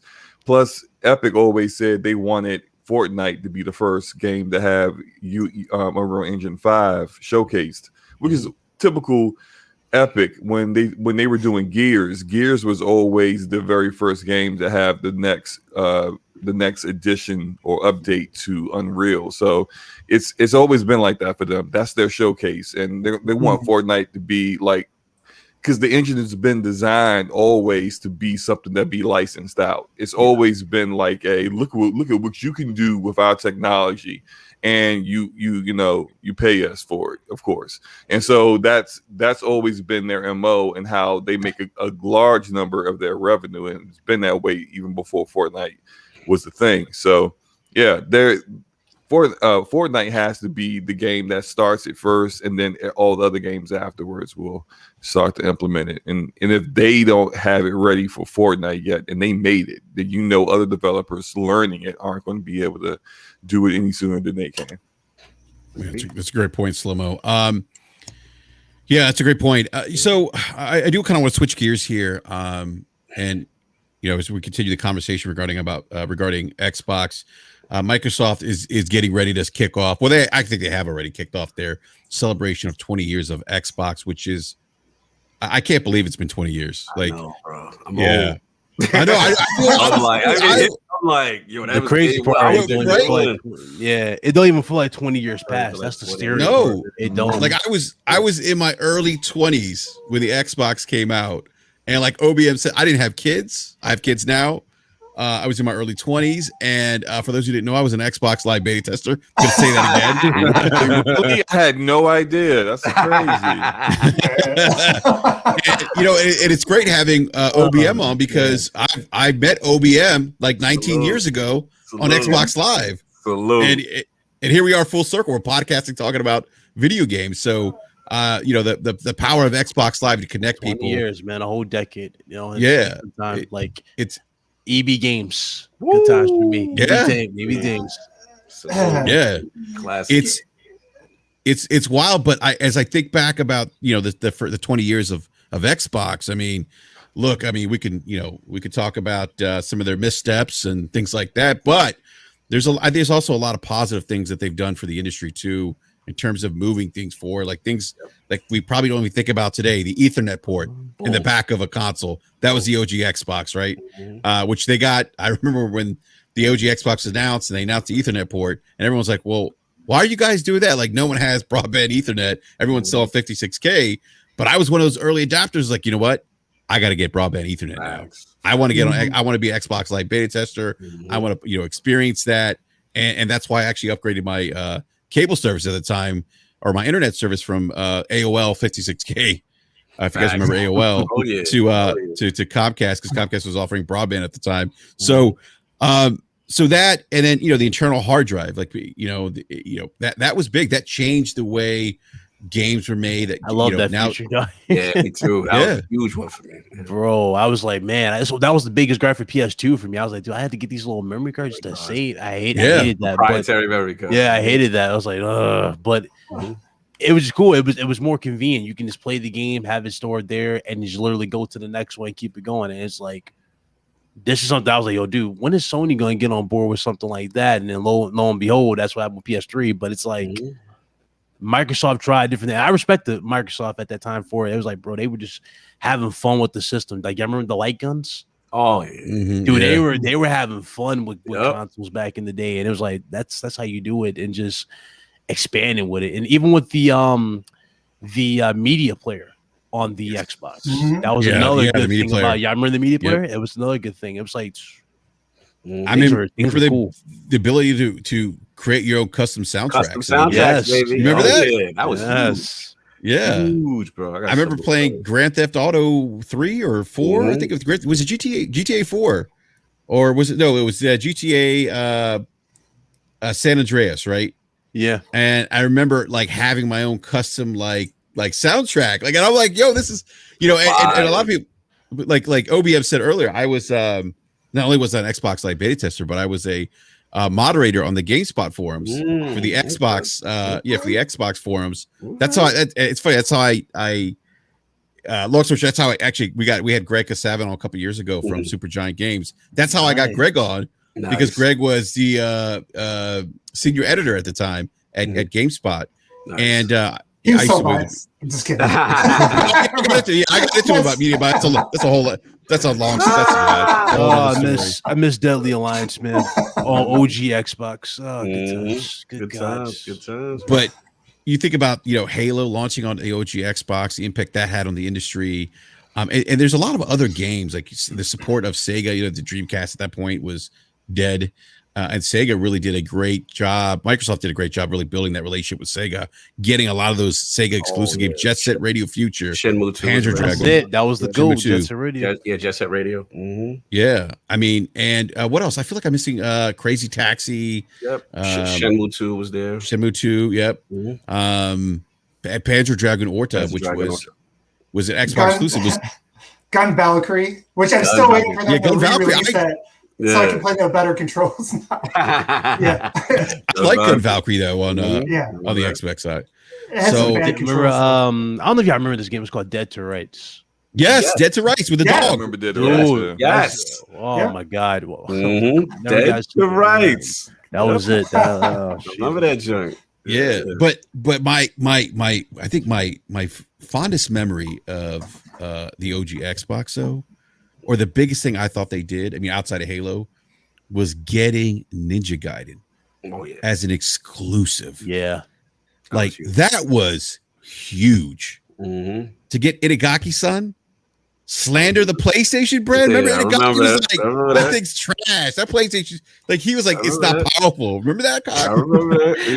It was spicy. It was spicy. They had The Rock debut the Xbox, which was hilarious. Yeah.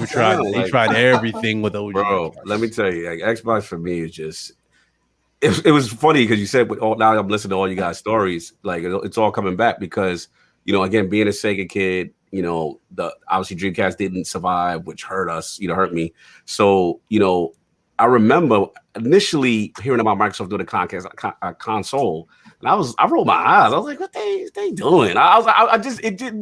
It didn't click to me them in the gaming business at the time, right? It's funny now saying it, but at the time it just wasn't something that I was interested in. And then I remember as I started getting more information, I'm like, all right. And then for me, it's two things why I know synonymous with me being an Xbox fan on some level, because one, the system drops on my birthday. So I was like, I gotta get it. November 15th was my birthday. That's number one. Two, it debuted in New York with Bill Gates and The Rock. So I'm like, it's destined for me to have this damn system. Like, I was hating on it. I was like, whatever. I got my PlayStation. I'm good. You know what I'm saying? Yeah. So, but yeah, it was the combination. Then, like you said, BRAP, as a techie, the innovations, having a hard drive, Ethernet and a hard drive in the box, custom soundtracks. And then, like you said, I was also at Xbox Live. I was Xbox Live alpha tester. So, on you, Brad. Thus, I was able to keep Cognito forever. Like that was always my name. So I remember being in the Ghost Recon, MotoGP, playing online MotoGP with custom soundtracks. And just like I was blown away, and then you're in a lobby with Ghost Recon, and you're like, "Where you from?" "Oh, I'm from Australia. I'm from here." I'm like, "Yo, this it was the next level," because prior to that, it was just LAN you parties. and that friend, you and that friend co-op. So Xbox doesn't get enough credit for really transcending and pushing things forward, and then to move forward to the next gen. Xbox always has this tendency. For whenever their new system comes out, I have to upgrade my hardware. I got to get a new TV because at that point, 720p was like a big thing. HD gaming was a big thing. So I was like, I'm sitting there with my 480i big back TV. And I'm like, I'm like, damn. And then when I seen HD for the first time, I'm like, yo, the clarity. Like I remember that jump. That jump was significant visually. And you're like, yo, HD gaming, this is what it was. And the last thing I always give them credit for is party chat. Just having that whole system of getting in and your friends. It doesn't matter what they're doing. And it became the social system for me. You know what I'm saying? Yeah. Sony always, I have my, your bangers, you got your single play experiences, fire, right? And I was happy when PS3 came out and they had the party chat system. I was like, yes, you got to get this stuff because this is really cool for social gaming. And obviously achievements. They've done a lot, man. They've done a lot. Yeah, a lot of things changed for them, but PS3 they had that god awful conference call thing where you had to sit in the white room. And I remember that. Oh my god, you couldn't do anything. You could just share pictures. I'm like, this is not what I'm gonna do. I'm not gonna do this. I'm not gonna do this. So you'd have to have the same game or you're not talking. Exactly. Yeah, it was like it had to be in the same. Exactly. Yeah. It was really cool, and just to see a lot of the innovations they brought out. But it's cool, man. 20 years, I can't believe it. I cannot believe that. Isn't the OG Xbox bigger than the PS5? Yeah, like the size of that console, it was huge. I think that was actually compared. I think the PS5 is bigger actually. Oh, it's bigger. The PS5 is bigger. I think someone actually I think the PS5 is bigger. The original Xbox just to compare them to see. Because when I got that on my birthday, it's funny, Cox, he got his on birthday. That's why I got mine on my birthday. Nice. My aunt got it. We went to EB Games. She got that for me. But shout out to EB. When I got that, I was like, okay, where am I going to put this thing? Because this thing was huge. It was like I put it on the side. I put on the side of my next to the TCL TV on this big drawer, and I had like this little shelf on the side with games. I was like, oh, this is where I guess we're gonna have to do this, but. I had no complaints for it back when we did it. And then when I got the PS2, I was like, damn, this PS2, a lot of space. Jesus. So but I time. Go ahead, OBM. Oh no, I was gonna say there's a lot of little, again, going back to that whole nuance thing, there's a lot of little things that it was always hard to explain it to your friends that had just PS2s. Like how that stuff worked. Like even me trying to explain to them with Halo, like, hey, bullet holes stay in the wall and the guys don't disappear when you kill them. Like they didn't, like, just those little things to me. That was, to me, our podcast is You Had Me at Halo. That's named after the fact that I've pretty much been there since, since I saw that demo, playing. And there was just nothing else like that. And coming from PC, I was actually, I moved out from console to kind of PC at the time. And I wasn't supposed to buy another console, but me and my ex were shopping for rings back then. We were living together, and I saw, it was like 2 to 3 weeks after the OG Xbox launched. I went into a GameStop after we were like looking around at rings, and I wasn't supposed to spend any money on anything. I was supposed to go get her that. That's how the story starts. and then I'm sitting there killing time, and I'm playing Truth and Reconciliation in Halo. And what a mission! I was like, I went home that night, and I'm sitting there like I couldn't get it out of my head. So I'm going to Sam's Club. The next day, and she's working. She comes home. I'm sitting there playing Halo. I was like, guess what? Mom and Dad got me an early birthday present. Yeah, right. You got yourself an early birthday. Yeah, exactly. Yeah, see why she's X now, huh? All the that's not a good way to start. He made a decision. He made a conscious decision on what he was doing. I wasn't supposed to get, and that held up a little bit until she found Max Payne and Madden in the closet. So she saw me building the collection. But you go back to that though, that console. Yeah, there was like the matchmaking, right, and the friends list. They changed, like that wasn't even on PC back then. No. And that was you know, and it was just those little things inside these games that yeah, they were just, it was hard to explain, but once you experienced it, you know, you could see them innovating, and it was just a lot of little things kind of adding up. And, you know, hopefully that's what they're going to get back to now. I think that, you know, they know, like, if you listen to Phil Spencer speak in that interview they did with IGN a few years back with all the 3 Xboxes. Oh, I love that show. It's one of Ryan McCaffrey's greatest shows. I tell him that to his face. That was amazing. The history of all 3 generations of Xbox, and yeah, it absolutely. It gave you more insight probably that you won't get elsewhere, because, you know, they talked to Phil about, you know, asked him about the history of Xbox, and he lit up when he talked about the OGs. Yes. Like, hey, we were in the garage band back then. Nobody's paying attention to us. We got to take chances. I mean, they threw out, what is that, Steel Battalion with this giant controller? Like, what the hell? That's like commercial. Commercially, that makes no damn sense, you know, to put out something like that. But they just kept trying to experiment and try different things, and they found ways to innovate. And so, yeah, that's like, when I look back at my favorite consoles, I think the OG Xbox to me stands out more than the 360 by easily. And the reason is because it was like the unexpected, right? Like, you just kept seeing little things, and it was like there's a little bit of a magic to that I think they lost, even though the 360 had overall a better library. You know, the 360 to me always started to become really corporate after a couple of years. You know, it became the Windows box, you know, after a little while. And so back then, I look back at that, and it had a little bit of a magic to it, a little bit of you just never knew what was going to come around the corner. That, you know, like you mentioned, Ninja Gaiden, you know, Knights of the Old Republic showing up on a game was it a cover just went out of nowhere, right? Like, nobody was games ever. Yeah, like that kind of stuff. It's just, they just hit you with surprises, and yeah, it was a short life, and they missed out on some of the third party stuff. But overall, to me, that's the thing that I really hope they can start to get back to, that element of surprise, and just to you know, taking more chances and not just going with the safe things that, you know, work out in the boardroom, right? Facts. And so. No, I agree. Yeah, that's a great point. I mean, you know, the other thing you guys brought up, Knights of the Old Republic. The other thing that I think that the console did, that specific console, the OG Xbox, was that it really introduced people who hadn't gamed on PC to PC specific type franchises like Elder Scrolls, Morrowind. I mean, Morrowind, nothing had been done on that scale. Huge. Yeah, Unreal Tournament, which was where they released Unreal Championship. But I mean, like, again, those first person type shooters, Halo. I mean, like I don't think the OG Xbox gets enough credit per se. Yeah, because they really did. Microsoft, first time in the industry, right, in gaming, they revolutionized a lot of things. They introduced kind of PC to console games. Yeah, and you know, good point. And actually through things like Xbox Live, introduced new things that we see on PC now, the friends list, you know, things like that. I mean, it was, in my opinion, revolutionary console. It really was at the time. And it probably doesn't get enough credit as it probably should.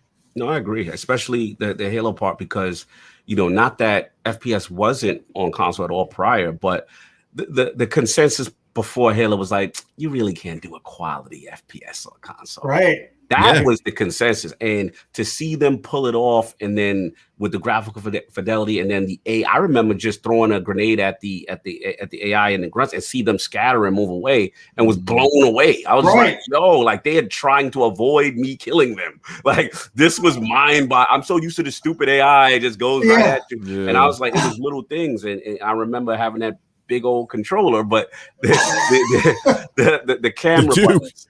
And like, I remember, I don't know if you consider it light sourcing or just light, whatever the light technique. I remember throwing on Master Chief's helmet, and I was like, yo, it was a dark area, and now I've illuminated it.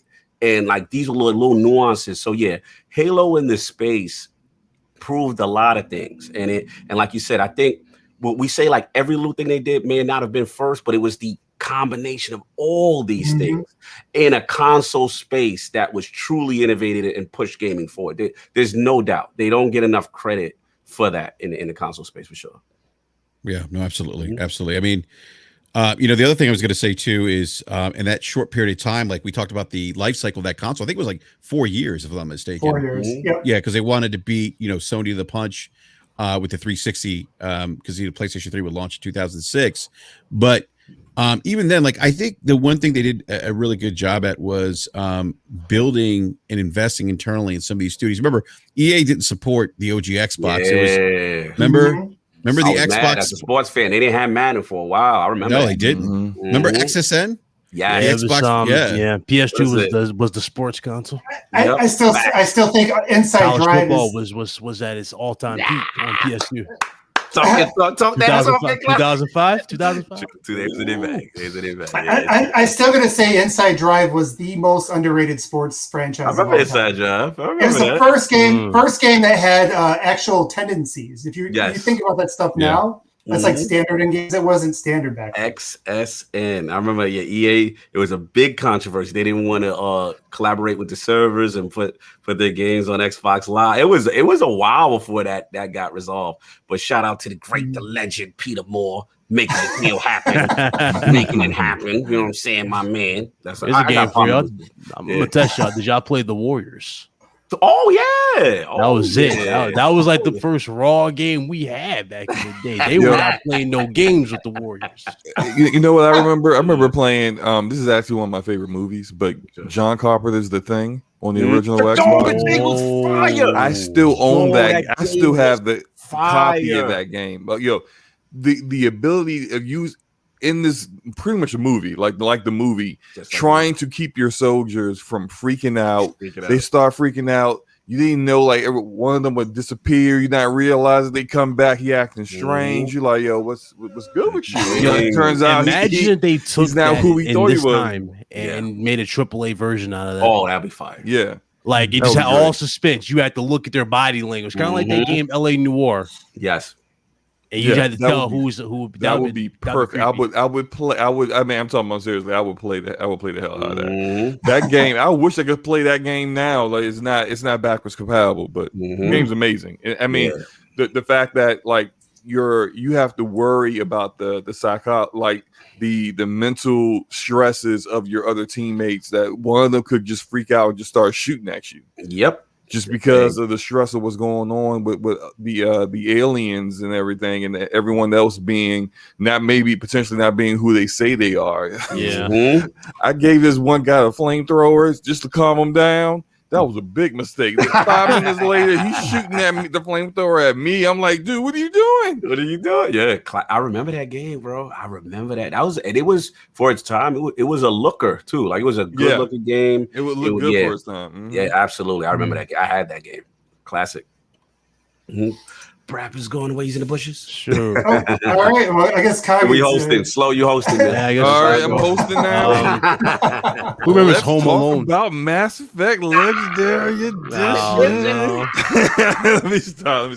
What was this? Because I just jumped in. We just talking about games at that point. Talking about games, really. Oh well, look, man. Let's do that. Who Bloody has Roar. played Mass Effect Legendary Edition? Yeah, I started, man. Hit that Started one. Hit that one. Looking ghost on this one. Oh, you ghost on it? You left me staying far away. I never played any of them, so that's why I never got into Master. This is the perfect opportunity to get into it. What do you? I mean, bro, have y'all seen my hands? They're full. They're full right now. I got Returnal right here going for this. I gotta beat. Did you beat Returnal already? I beat the story. I beat the. You want the You're done. You're done with Returnal. You ain't gotta do all the extra stuff. You want the true story. There you go. I want the true. There you go. Okay. What else you playing besides Returnal? Sure, we got Ratchet on its way next month, and we got what else was it? What was the other game that I just beat or I have to beat? I'm sorry. I have to finish up Resident Evil 8. I beat the story. I beat the story. Beat the story, but I finished that up. All right. And you on your completionist bag. You know what? This is who y'all. This is me, Tom. I got like 140 platinums here. All right, so that's what this is. You and your completionist bag. Okay, I got you. Right. But bro, you need to throw that Mass Effect on. You need to. I'm telling you, you need to be part of this conversation, and you especially because since you haven't played, it's like fresh eyes as to the great debate. on, you know, which one I saw you Rev feel. talk about it. He said they improved the controls, but Yeah. it's still kind of like tankish for the. Oh yeah, I mean it's still Yeah. it's a how old game is this game now? Slow. So they didn't really like 2000 completely change it. 2007. Like a remake. I think 2007 early- is the first game. Okay. The second Early game was 2009. Oh, and so it's then- not like a remake type of thing. It's more like a HD. It's a remaster. It's a Okay, It's more of a remaster. remaster. But Yeah. but for the first one, they did do some quality of life improvements to kind of get it more in line.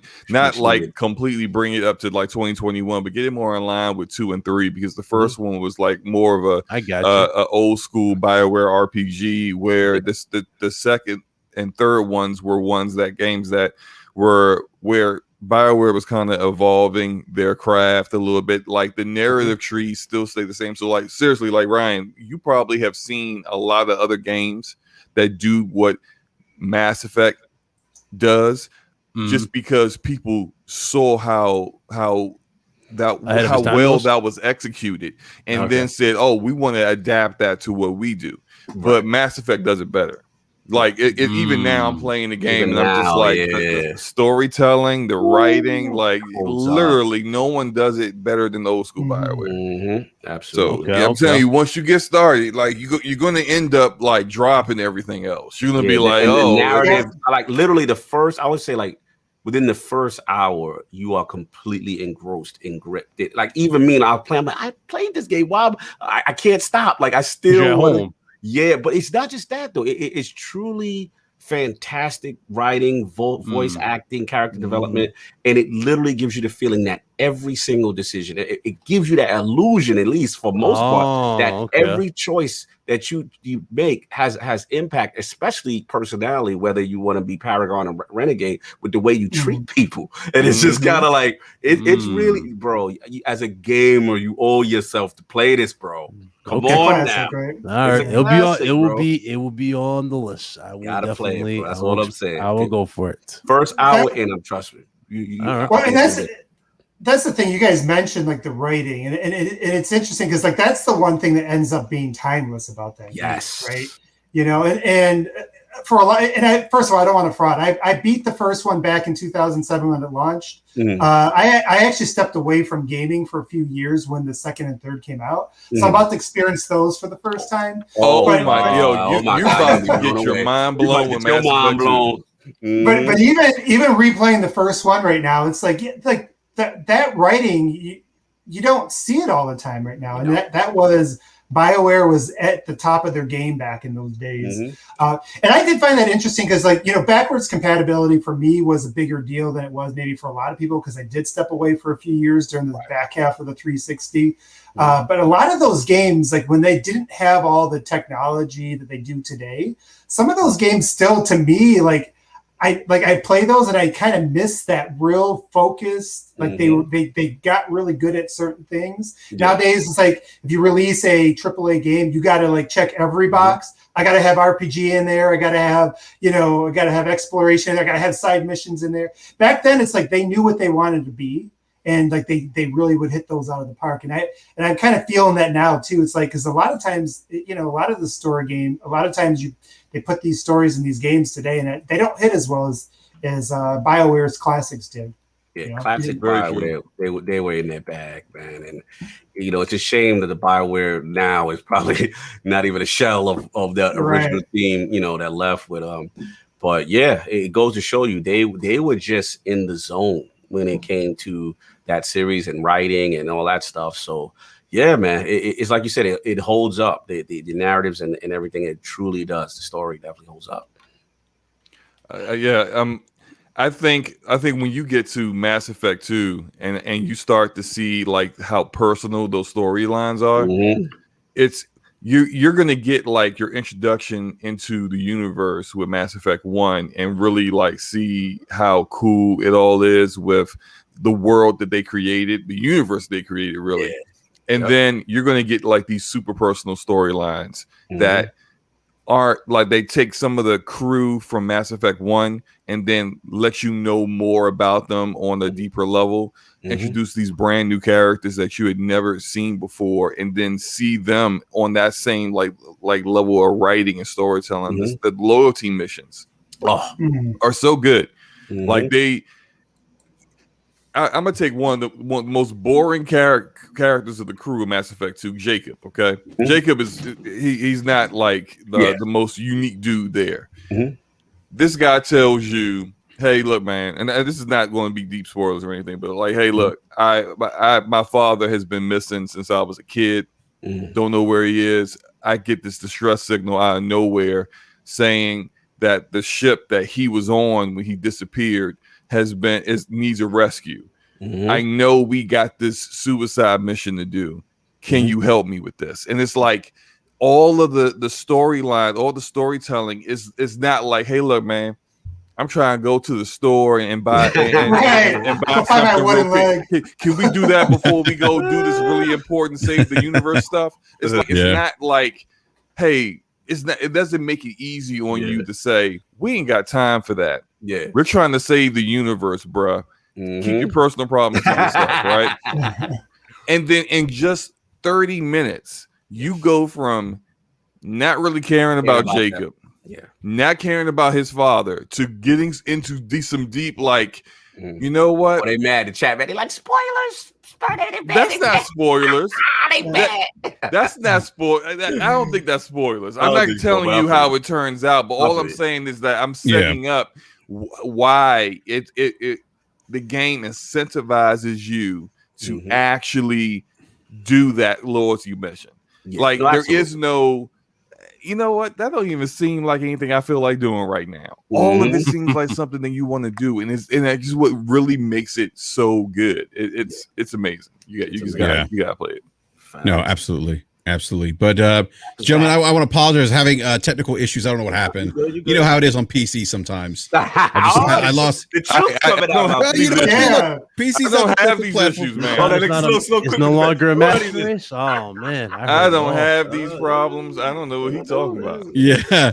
But no, I just want to apologize because, like I said, I don't know what happened. I just had to restart my computer. But thank goodness we did this on StreamYard as opposed to OBS, because it would have been a mess on OBS. But went down. Yeah, that's cool. Yeah, but I want to get the super chat, and then I want to do some outros, wrap up the show today.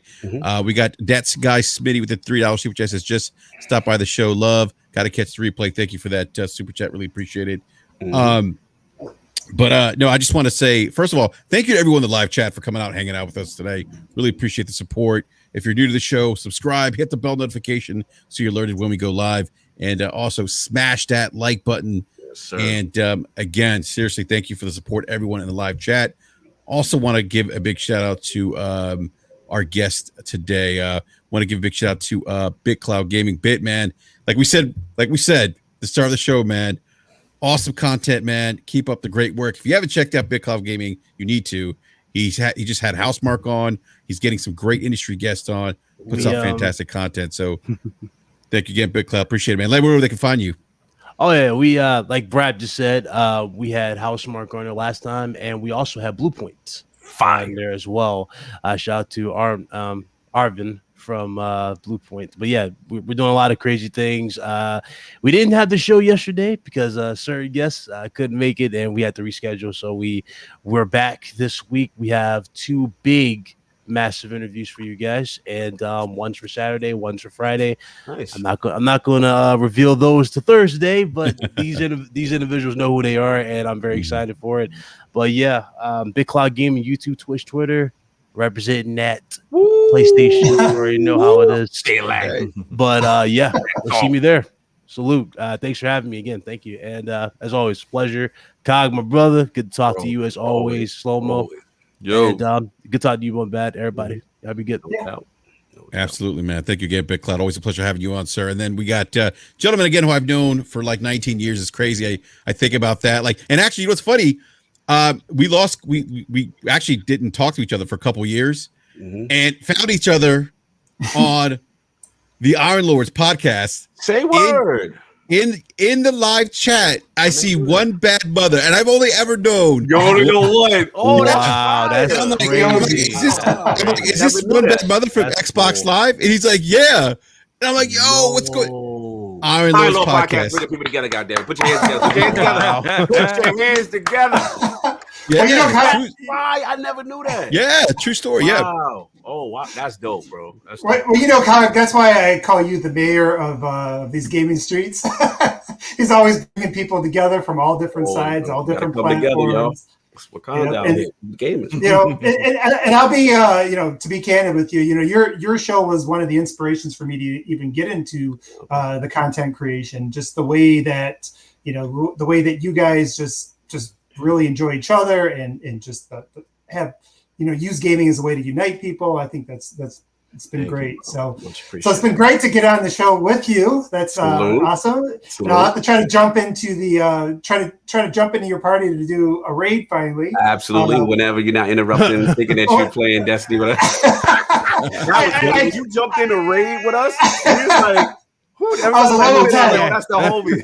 I was a level 10. I'll be up to like 7 in the morning with that. I'm like, yeah, we savages. Good God. Big Cloud know we savages. Bro, I was looking like I'm thinking they're talking about something. They in here raiding. He's like, bro, what's up, Big Cloud? We've been here for like 4 hours. I'm like, how do you sleep in that? Because the voice changes and it's a razor focus. Yeah, it goes from being all energetic to like, what's up, Big Cloud? Yeah, we were. That man, like, he be going. That man is locked. He don't say nothing. He be in our bag. Well, I actually jumped in when I jumped into the actual game when they're about to go to the raid. Oh no! And I'm looking like that meme from the weekend. I'm looking around. I'm like, this don't look familiar. I was a level 10. That was a classic. I remember that. Awesome. Absolutely. But yeah, it's awesome being on the show with you, That's with cool, Mr. Big though, Cloud, and Slow-Mo and Enrique. Always great being on with you.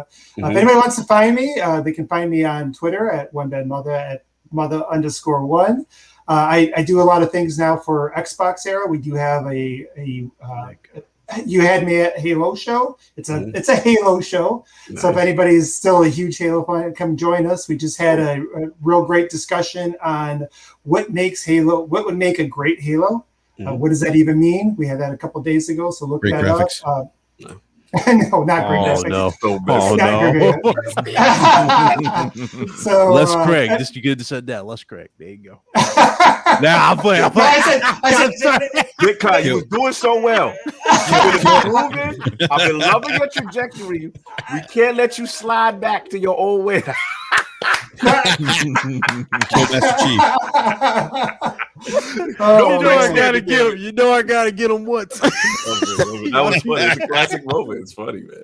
You know, they better capitalize on that Craig thing. I said they should bring him out like they do on those talk shows, you know, when they bring out that person that gets a makeover after they've been made fun of for all the years.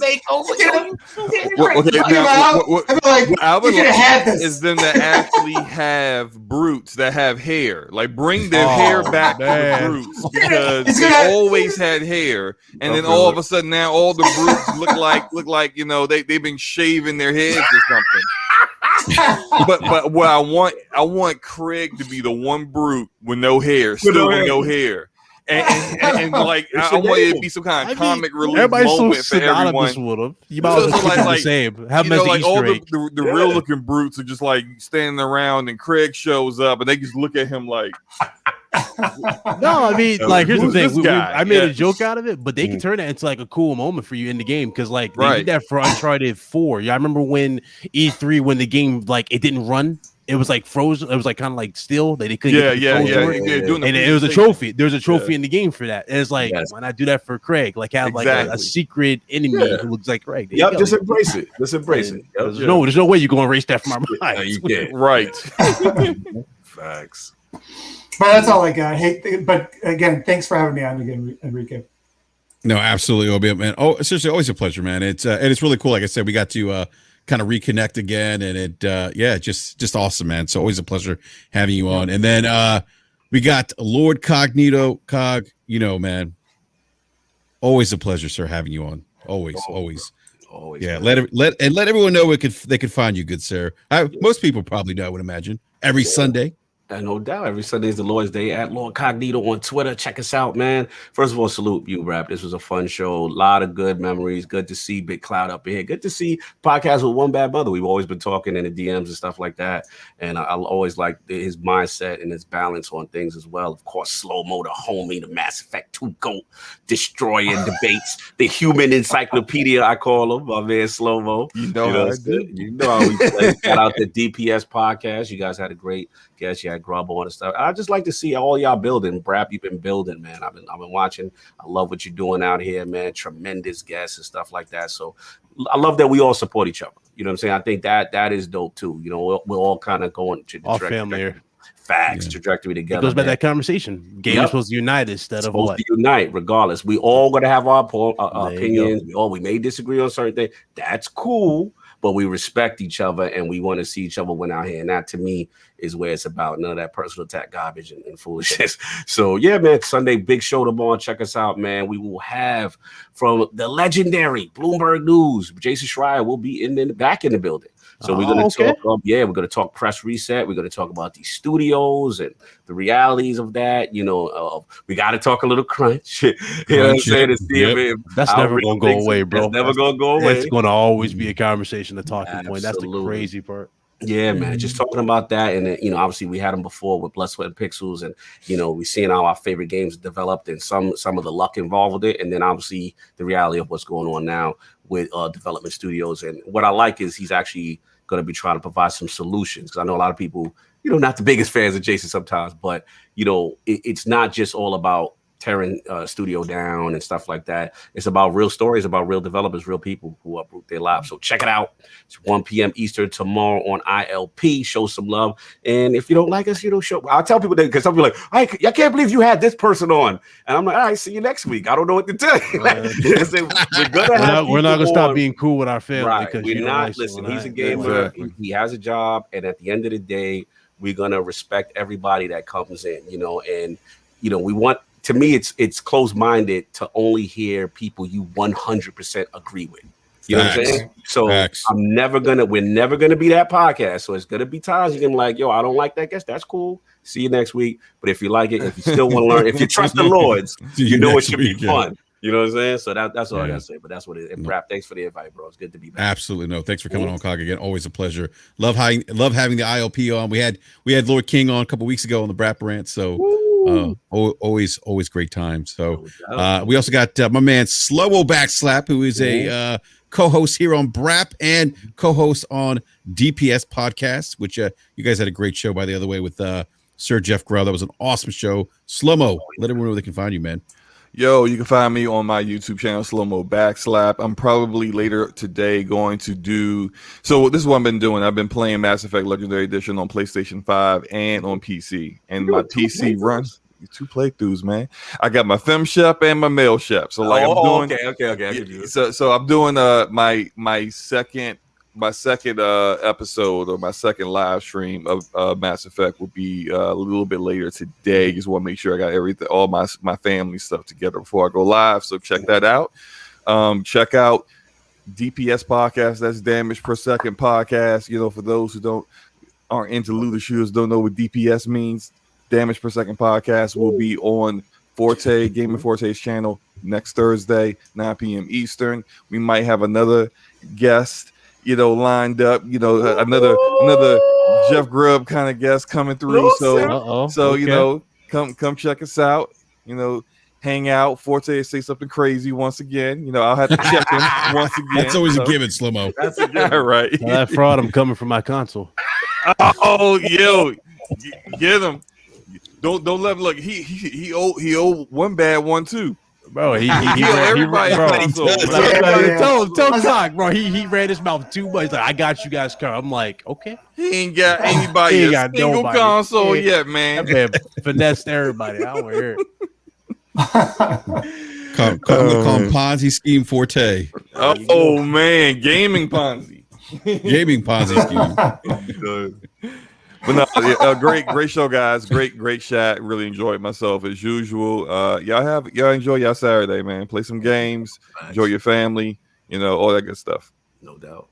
Absolutely, yeah. On that note, everyone, have a great rest of the weekend. Enjoy some games. This is really an exciting time to be a gamer. The last 3 weeks have been like phenomenal with content release. You know, whether you're playing on PC, Xbox, Switch, PlayStation. There's just so much great content out there to play. So please enjoy it this weekend and have a great time doing that. That's what gaming is about, having fun, right?